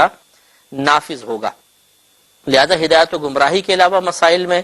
ہمیں اللہ کی رضا پر راضی رہنے کا حکم ہے۔ ہاں کوشش ترک نہیں کرنی چاہیے یہ سوچ کر کہ جو اللہ نے لکھا ہے وہ تو ملے گا تو کوشش کس چیز کی رہی۔ یہ تو پہلے ہی ہم نے آپ کو وضاحت کر دی کہ صلی اللہ علیہ وسلم نے کوشش کر کے دکھائی اور اللہ نے کوشش کا حکم دیا، لہذا ہم کوشش کرتے رہیں گے۔ لیکن جو ہدایت اور گمراہی کے مسائل ہیں اس میں چونکہ اللہ تبارک و تعالیٰ نے ہمیں مجبور نہیں کر دیا، لہذا کوئی بھی یہ نہیں کہہ سکتا کہ جی چوری میں نے اس لیے کی ہے، ڈاکہ میں نے اس لیے ڈالا ہے کہ اللہ نے پہلے مقرر کر دیا تھا۔ اللہ نے لکھوایا ضرور ہے لیکن وہ حکمن نہیں ہے کہ ایسا لکھو اور یہ ایسا کرے، ہم پہ مسلط نہیں کر دیا گیا، نافذ نہیں کر دیا گیا، بلکہ اللہ تبارک و تعالیٰ نے اپنے علم کے ذریعے جانا۔ ایک شخص کو چوری کرتے ہوئے ملاحظہ فرمایا، اس کو لکھ دیا چوری کرے گا۔ ایک شخص کو اس ٹائم نماز پڑھتے ہوئے ملاحظہ فرمایا، لکھ دیا یہ نماز پڑھے گا۔ تو جو کچھ ہم اپنے قدرت و اختیار سے کر رہے تھے اللہ تبارک و تعالیٰ نے اپنے علم کے ذریعے ہماری پیدائش سے پہلے ہی جان لیا اور اسے وہاں پر لکھوا دیا۔ لہٰذا کوئی بھی نہیں کہہ سکتا کہ جی جب اللہ نے لکھوا دیا تو میں اب میری گرفت کیوں، یہ گناہ تو اللہ نے پہلے ہی لکھوا دیا تھا۔ یہ جاہلانہ خیال ہے، اس کو نکالنا چاہیے۔ آپ اپنی قدرت و اختیار سے کوئی غلط کام کرتے ہیں، اپنے قدرت و اختیار سے نیک عمل کو اختیار کرتے ہیں، اس پر پھر اجر و ثواب ملتا ہے، یا گناہ ہے تو سزا ملتی ہے۔ ایک کویسچن جو آخر میں ہم نے عرض کیا تھا کہ کیا لوح محفوظ کے لکھے ہوئے میں تبدیلی ممکن ہے، تو شرعی مسئلہ یہی ہے، علماء اسلام اس پر متفق ہے کہ لوح محفوظ میں لکھے ہوئے میں کوئی تبدیلی نہیں ہو سکتی۔ حتیٰ کہ یہاں تک علماء متکلمین نے لکھا ہے کہ اگر کوئی نبی بھی لوح محفوظ کے لکھے ہوئے کے خلاف دعا کرنے لگے تو اللہ تبارک و تعالیٰ انہیں اس دعا سے روک دیتا ہے۔ لہٰذا جیسے کہ ہم نے آپ کو مسلم کی حدیث سنائی تھی، حدیث نمبر 4788، اس میں نبی کریم کا فرمان موجود ہے کہ جفت بہل اقلام و جرت بہل مقادیر، کہ جو کچھ معاملات ہیں ان کے سلسلے میں قلم خشک ہو چکے ہیں، انہیں لکھ کر قلم خشک ہو چکا ہے۔ خشک ہونے کا مطلب یہ کہ اب دوبارہ وہ تر ہو کے کوئی نہیں لکھے گا، ختم جو ہو گیا، اور وہ جرت بہل مقادیر، اور اسی کے ساتھ تقدیریں جاری ہو چکی ہیں، لہٰذا اس میں کوئی کمی بیشی نہیں ہو سکتی ہے۔ اللہ تبارک و تعالیٰ کا فرمان ہے لا تبدیل لکلمات اللہ، اللہ تعالیٰ کے کلمات کبھی تبدیل نہیں ہوتے، ولا مبدل لکلمات اللہ، اور اللہ تبارک و تعالیٰ کے کلمات کو کوئی بدلنے والا بھی نہیں ہے۔ یہ الگ الگ آیات ہیں۔ تو اس سے معلوم یہ ہوا کہ لوح محفوظ کا لکھا ہوا اب بالکل تبدیل نہیں ہوگا۔ ہاں یہ اب ایک سوال پیدا ہوتا ہے، جیسے کہ یہ ترمذی کی روایت ہے، حدیث نمبر 2065 ہے کہ حضرت سلمان رضی اللہ تعالی عنہ اس کے راوی ہیں، کہتے ہیں کہ قال رسول اللہ صلی اللہ علیہ وسلم لا يرد القضاء الا الدعاء، کہ تقدیر کو رد نہیں کرتی مگر دعا، ولا يزيد في العمر الا البر، اور عمر کو زیادہ نہیں کرتی مگر نیکی، یعنی اگر کوئی نیک عمل کرے گا تو اس کی عمر بڑھ جائے گی۔ اور تقدیر قضا، یعنی قضا سے مراد وہی تقدیر ہے کہ جو اللہ کا فیصلہ ہے اسے دعا کے علاوہ کوئی چیز رد نہیں کرتی، یعنی لوٹاتی نہیں ہے۔ تو اس سے تبادل ذہنی یہ ہوتا ہے کہ اس کا مطلب یہ ہوا کہ اگر ہم دعا کریں گے تو تقدیر کا لکھا ہوا بدل جائے گا، اور اسی طرح اگر کوئی نیک عمل کرے گا تو عمر بڑھ جائے گی۔ مثلا اللہ نے 60 سال لکھی ہے تو اگر وہ نیک عمل کرے گا تو 70 سال بھی ہو سکتی ہے، تو یہ بھی لکھے ہوئے میں تبدیلی تو ہو گئی۔ تو اس کا جواب جاننے کے لیے بات سمجھ لیجئے کہ فقہا نے فرمایا، علماء متکلمین فرماتے ہیں کہ تقدیر کی یا جو کچھ اللہ نے لکھوایا اس کی دو قسمیں ہیں،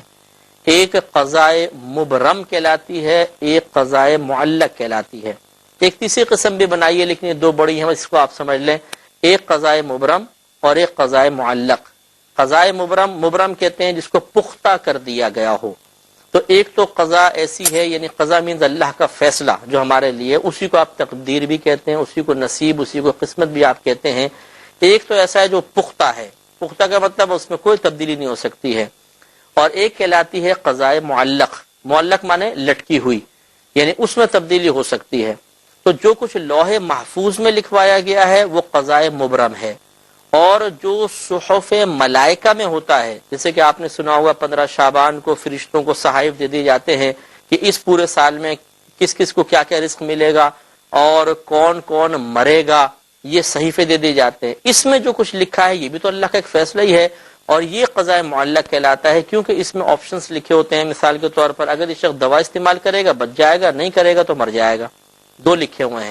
تو چونکہ اس میں معلق ہو گئی، ایک چیز پختہ نہیں کی گئی ہے، گویا کہ لٹکی ہوئی چیز یا ادھر یا ادھر، لیکن اس کا نتیجہ کیا نکلے گا، وہ دوا استعمال کرے گا یا نہیں کرے گا، یہ لوح محفوظ میں لکھوایا ہوا ہے۔ تو لہذا معلوم ہوا کہ جو یہ حدیث پاک ہے، ترمذی کی جو حدیث آپ کی خدمت میں عرض کی، یہ قضاء معلق کے بارے میں ہے، یعنی جو اب سرکار نے فرمایا کہ دعا قضا کو، یعنی اللہ کے فیصلے کو بدل دیتی ہے۔ اس سے مراد کیا ہے کہ جو قضاء معلق یعنی فرشتوں کے صحائف میں دو اللہ تعالیٰ نے آپشنز رکھے ہیں، ان میں سے ایک کو ہٹا کر، یعنی دعا کی برکت سے انسان دوسرے والی چیز تک پہنچ سکتا ہے، اس تک نہیں پہنچ سکتا، یعنی اس سے بچ جائے گا۔ مثال کے طور پر کہ اگر یہ بزرگ دعا کر دیں گے تو یہ شفا یاب ہو جائے گا، ورنہ مر جائے گا۔ اب بزرگ نے دعا فرما دی تو وہ شفا یاب ہو گیا، تو گویا کہ جو لوح اس میں قضاء معلق میں یا فرشتوں کے صحیفے میں ایک چیز لکھی تھی وہ تو رد ہو گئی نا، تو اس کو بیان فرمایا۔ لیکن لوح محفوظ میں لکھا ہوگا کہ فلاں وقت میں اس بیمار شخص کے لیے ایک بزرگ دعا کریں گے تو یہ اس سخت بیماری سے نجات پا جائے گا، شفا یاب ہو جائے گا۔ وہاں ایک چیز لکھی ہوگی، یہاں دو، تو یہاں جو دو لکھی ہیں ان میں سے ایک چیز رد ہو جاتی ہے، اس کو سرکار نے فرمایا ایسا ہے۔ مثلا 60 سال کی عمر ہے، نیکی سے 60 سال ہی رہے گی، مقدار میں کوئی اضافہ نہیں ہوگا، لیکن اس کو وہ بڑی طویل محسوس ہوگی کہ مثلا اتنی اللہ تعالیٰ اس کو فراوانی چیزوں کی عطا فرمائے گا، ٹینشن سے بچائے گا، کثرت مصروفیات سے بچائے گا، کہ اس کو وہ 60 سال ہی بہت زیادہ لگیں گے، اور جو تفکرات میں ہوتا ہے اس کو کتنی ہی طویل عمر دے دی جائے اس سے بڑی مختصر سی محسوس ہوتی ہے۔ یا تو یہ مطلب ہے، اور یا وہی ہے کہ صحف ملائکہ کے اندر یہ لکھا ہوگا کہ اگر یہ نیکی نہیں کرے گا تو 50 سال عمر ہے، نیکی کرے گا تو 60 سال عمر ہے، دو چیزیں لکھی ہیں۔ اب اگر نیکی کر لی اس نے تو پہلے والی چیز رد، نہیں کی تو یہ رد، لیکن وہ کرے گا یا نہیں کرے گا یہ لوح محفوظ میں لکھا ہوا ہے۔ لہٰذا اگر وہ نہیں کرنا ہوگا تو وہاں لکھا ہوگا یہ نیکی نہیں کرے گا، عمر 50 سال رہے گی، اور اگر کرنی تھی اس کی قسمت میں ہے تو اللہ نے وہاں پہ لکھوایا کہ یہ نیکی کرے گا اور اس کی عمر 60 سال ہوگی، تو وہاں والے لکھے ہوئے میں کوئی تبدیلی نہیں ہو سکتی ہے۔ اس پر علماء متفق ہیں۔ ان دونوں کے بارے میں آپ کی خدمت میں عرض کرتا ہوں، لیکن پہلے ایک اور جہت سے ذرا اس کو دیکھ لیجئے کہ جو کچھ لوح محفوظ میں لکھوایا، ہم نے آپ کو بتایا کہ اس میں دو پہلو ہیں، ایک میں انسان مجبور محض ہے اور پہلو ہے، ایک میں انسان مجبور محض ہے اور ایک میں خود مختار ہے۔ جس میں خود مختار ہے وہ گناہ ثواب نیکی بدی کے مسائل ہیں، ان میں لوح محفوظ میں لکھے ہوئے میں تبدیلی اس لیے نہیں ہو سکتی ہے کہ اگر تبدیلی مان لی جائے تو اللہ تبارک و تعالی کی طرف معاذ اللہ لا علمی، کم علمی یا جہالت کی نسبت ہوگی۔ مثلا اللہ تعالیٰ نے ایک شخص کے لیے لکھوایا کہ اس وقت یہ چوری کرے گا، اور وہ اگر چوری نہ کرے بالفرض تو اس کا مطلب اللہ تعالیٰ کو معلوم ہی نہیں تھا کہ چوری کرے گا، تو اللہ تعالیٰ کی طرف جہالت کی نسبت ہو جائے گی۔ لہذا جو اللہ نے لکھوایا ہے ویسا ہی ہوگا، لیکن ہم تفصیل خوب بیان کر چکے ہیں کہ لکھوا کر مسلط نہیں کیا گیا، بلکہ اللہ تعالیٰ نے اپنے علم سے جانا کہ کون اپنے قدرت و اختیار سے کیا کیا کر رہا ہے، وہ وہاں پہ لکھوایا۔ اور جو دوسرا حصہ ہے یعنی ہدایت اور گمراہی کے علاوہ جتنی بھی چیزیں ہیں، اس کے اندر بھی تبدیلی نہیں ہو سکتی ہے، اس لیے کہ یہ اللہ تعالیٰ نے ہمارے لیے فیصلہ کر لیا ہے، اور نبی کریم نے واضح فرما دیا کہ اب کوئی کمی نہیں ہو سکتی، کوئی زیادتی نہیں ہو سکتی، قلم قدرت خشک ہو چکا ہے۔ لہذا دونوں کے بارے میں پھر یہ فیصلہ ہوا کہ لوح محفوظ پہ لکھے ہوئے میں کوئی تبدیلی نہیں ہو سکتی ہے۔ تو پہلے دیکھ لیجئے کہ جو لوح محفوظ میں لکھا ہوا ہے اس میں کوئی تبدیلی نہیں ہو سکتی، اس کے بارے میں چند روایات۔ بخاری کی حدیث پاک ہے اور باب قائم کیا ہے کہ جف القلم علی علم اللہ، خشک ہو گیا قلم اللہ تعالیٰ کے علم کے مطابق۔ حضرت ابو ہریرہ رضی اللہ تعالی عنہ اس کے راوی ہیں، یہ کہتے ہیں کہ قال لی النبی صلی اللہ علیہ وسلم، نبی کریم صلی اللہ علیہ وسلم نے میرے لیے ارشاد فرمایا کہ جف القلم بما انت لاق، اے ابو ہریرہ جو کچھ چیز تجھے ملنے والی ہے اس کے سلسلے میں قلم قدرت خشک ہو چکا ہے۔ یعنی جو تیرے لیے لکھوا کر، جیسے آپ نے دیکھا ہوگا ججز حضرات ہوتے ہیں جب کوئی پھانسی وغیرہ کا فیصلہ کر دیتے ہیں تو قلم کو توڑ دیتے ہیں تاکہ اس کو کچھ چینج نہ کر سکے، وہ مخصوص نبیں ہوتی ہیں اس کو توڑ دیا جاتا ہے۔ تو گویا کہ سرکار یہ بیان فرما رہے ہیں کہ جو تیرے لیے اللہ نے قلم قدرت سے لکھوایا اس کے بعد وہ قلم خشک ہو چکا ہے۔ خشک ہونے کا مطلب یہ ہے کہ اگر دوبارہ اس کو اندر تبدیلی کرنی ہوتی دوبارہ اس کو ڈبو کے یقینی سی باتیں لکھنا ہوتا، تو خشک ہو چکا ہے، یعنی اب وہ کبھی تر نہیں ہوگا تو اس میں تبدیلی بھی نہیں ہو سکتی ہے، لہذا لوح محفوظ کے لکھے ہوئے میں کوئی تبدیلی نہیں ہو سکے گی۔ مسلم کی روایت حدیث نمبر 4814 میں ام حبیبہ رضی اللہ تعالی عنہا جو نبی کریم صلی اللہ علیہ وسلم کی زوجہ مبارکہ تھیں، یہ حضرت سفیان رضی اللہ تعالی عنہ کی صاحبزادی ہیں اور حضرت معاویہ رضی اللہ تعالی عنہ کی بہن ہیں۔ تو نبی کریم صلی اللہ علیہ وسلم نے ان ایک دفعہ دعا کرتے ہوئے ملاحظہ فرمایا جس سے مراد ان کی یہ تھی کہ اللہ تعالیٰ تو مجھے جو میرے شوہر ہیں، میرے والد ہیں، میرے بھائی ہیں، ان سے نفع اٹھانے کی توفیق عطا فرما۔ اور یہ شارح نے لکھا ہے اس سے مراد آپ کی یہ تھی کہ جتنی تو نے انہیں عمریں عطا فرمائی ہیں، جو فائدے عطا فرمائے ہیں، سب مجھے بھی عطا فرما دے۔ تو یہ کہتی ہیں کہ اللہ یعنی راوی کہتے ہیں کہ آپ نے دعا کر رہی تھیں کہ اللہم امتعنی بزوجی رسول اللہ صلی اللہ علیہ وسلم، اے اللہ تعالیٰ تو مجھے نفع عطا فرما دے میرے شوہر رسول اللہ صلی اللہ علیہ وسلم کے ساتھ، و ابی سفیان اور میرے والد ابو سفیان کے ساتھ، و بھی اخی معاویہ اور میرے بھائی معاویہ کے ساتھ۔ قالا، یہ راوی کہتے ہیں کہ فقال نبی صلی اللہ علیہ وسلم، کہ نبی کریم صلی اللہ علیہ وسلم نے ارشاد فرمایا۔ تو پہلے جو کچھ فرمایا اس کے خلاصہ یوں سماعت فرما لے کہ سرکار نے منع فرمایا کہ تم یہ مخصوص چیزوں کے لیے دعا نہ کرو، اس لیے کہ اللہ تعالیٰ تمہارے لیے جو فیصلہ کر چکا ہے، ہو سکتا ہے یہ چیزیں تمہاری قسمت میں نہ ہوں، تو تم ایک ایسی چیز کا سوال کر رہی ہو کہ جو اللہ نے تمہاری قسمت میں لکھا ہی نہیں، اور لوح محفوظ میں لکھا ہوا تو تبدیل ہو نہیں سکتا، لہذا ایسا نہیں ہے کہ تمہارے دعاؤں کی وجہ سے چیزیں مل جائیں۔ تو بہتر یہ ہے کہ تم صرف اللہ تعالیٰ کے عذاب کی پناہ مانگو اور اس کا فضل طلب کرو۔ اب یہ دیکھیے نبی کریم صلی اللہ علیہ وسلم نے ارشاد فرمایا کہ قد سألت اللہ، بے شک تو نے سوال کیا ہے اللہ تبارک و تعالی سے، لآجال مدروبۃ، ان مدتوں کا جو مقرر کر دی گئی ہیں، یعنی تم نے طویل عمر مانگنے کی کوشش کی، حالانکہ یہ مدت تو اللہ کی طرف سے مقرر ہے، وہ ایام معدودۃ، اور تم نے سوال کیا ہے اللہ تعالیٰ سے گنے ہوئے دنوں کا، کہ اللہ تعالیٰ نے تو گنتی مقرر کر دی ہے، تم زیادہ کی طلب کر رہی ہو، وہ ارزاق مقسومۃ، اور تم نے ایسی رزقوں کا سوال کیا ہے جو پہلے سے تقسیم شدہ ہیں، وہ اللہ نے تقسیم کر دی ہیں، گویا کہ تمہارے حق میں اس کی تقسیم ہو چکی ہے، فیصلہ ہو چکا ہے، تو اب زیادہ کیسے ہو سکتا ہے؟ لن يعجل شيئا قبل حله، لہذا سرکار نے فرمایا کہ کوئی بھی ہرگز جلدی نہیں کی جائے گی کسی بھی شے کی اس کے اترنے سے پہلے، یعنی جو اللہ نے تمہارے لیے فیصلہ کیا اس سے پہلے ایسا نہیں ہے کہ کوئی شے تمہیں پہلے مل جائے، او یؤخر شيئا عن حله، اور اسی طرح کوئی چیز مؤخر نہیں کی جائے گی اترنے سے پہلے، یعنی جب وہ چیز اترے گی تو پھر اس کے بعد اس میں تاخیر نہیں ہے، گویا کہ اللہ نے ایک فیصلہ کر لیا کہ یہ چیز تمہیں اس وقت ملے گی، تو پھر وہ مؤخر نہیں ہو سکتی ہے کہ کوئی ہمارے لیے بد دعا کر دے کہ اللہ تعالیٰ اس کو رزق نہ ملے، لیکن اللہ کا فیصلہ ہے کہ ملے، تو پھر وہ مؤخر نہیں ہو سکتا، وہ مل کر رہے گا۔ لہٰذا سرکار مدینہ صلی اللہ علیہ وسلم نے پھر مشورہ عطا فرمایا، نصیحت فرمائی کہ وَلَوْ كُنْتِ سَأَلْتِ اللَّهَ أَنْ يُعِيذَكِ مِنْ عَذَابٍ فِي النَّارِ، اور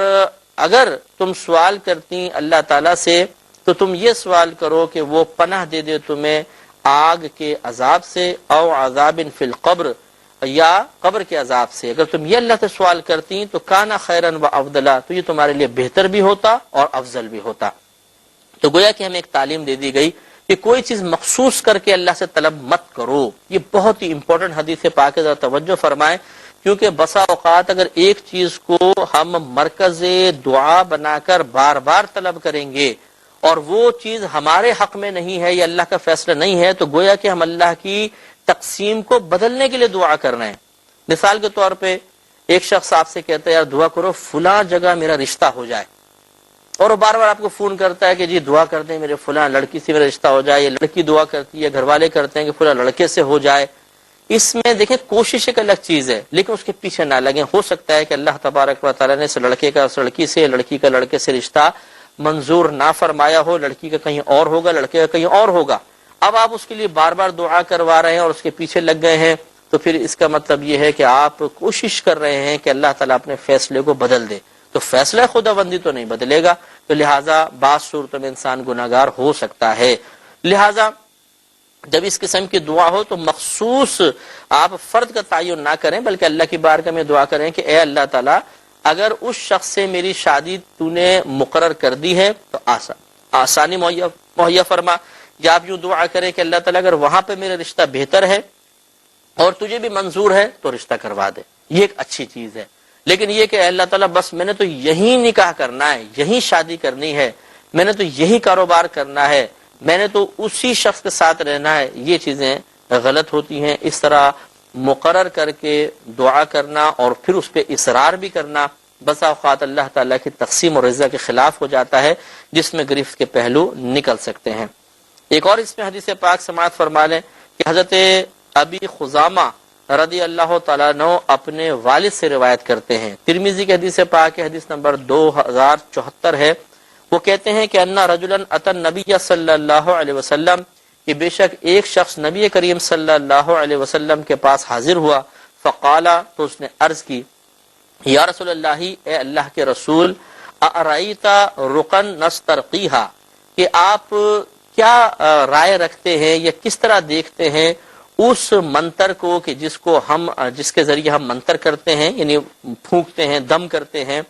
وَدَوَاءً نَتَدَاوَى بِهِ، اور اس دوا کے بارے میں آپ کیا رائے رکھتے ہیں کہ جس کے ذریعے ہم علاج کرتے ہیں، وَتُقَاتًا نَتَّقِيهَا، اور آپ ان احتیاطوں کے بارے میں کیا کہتے ہیں کہ جن کو ہم اختیار کرتے ہیں، کہ هل ترد من قدر اللہ شیئا،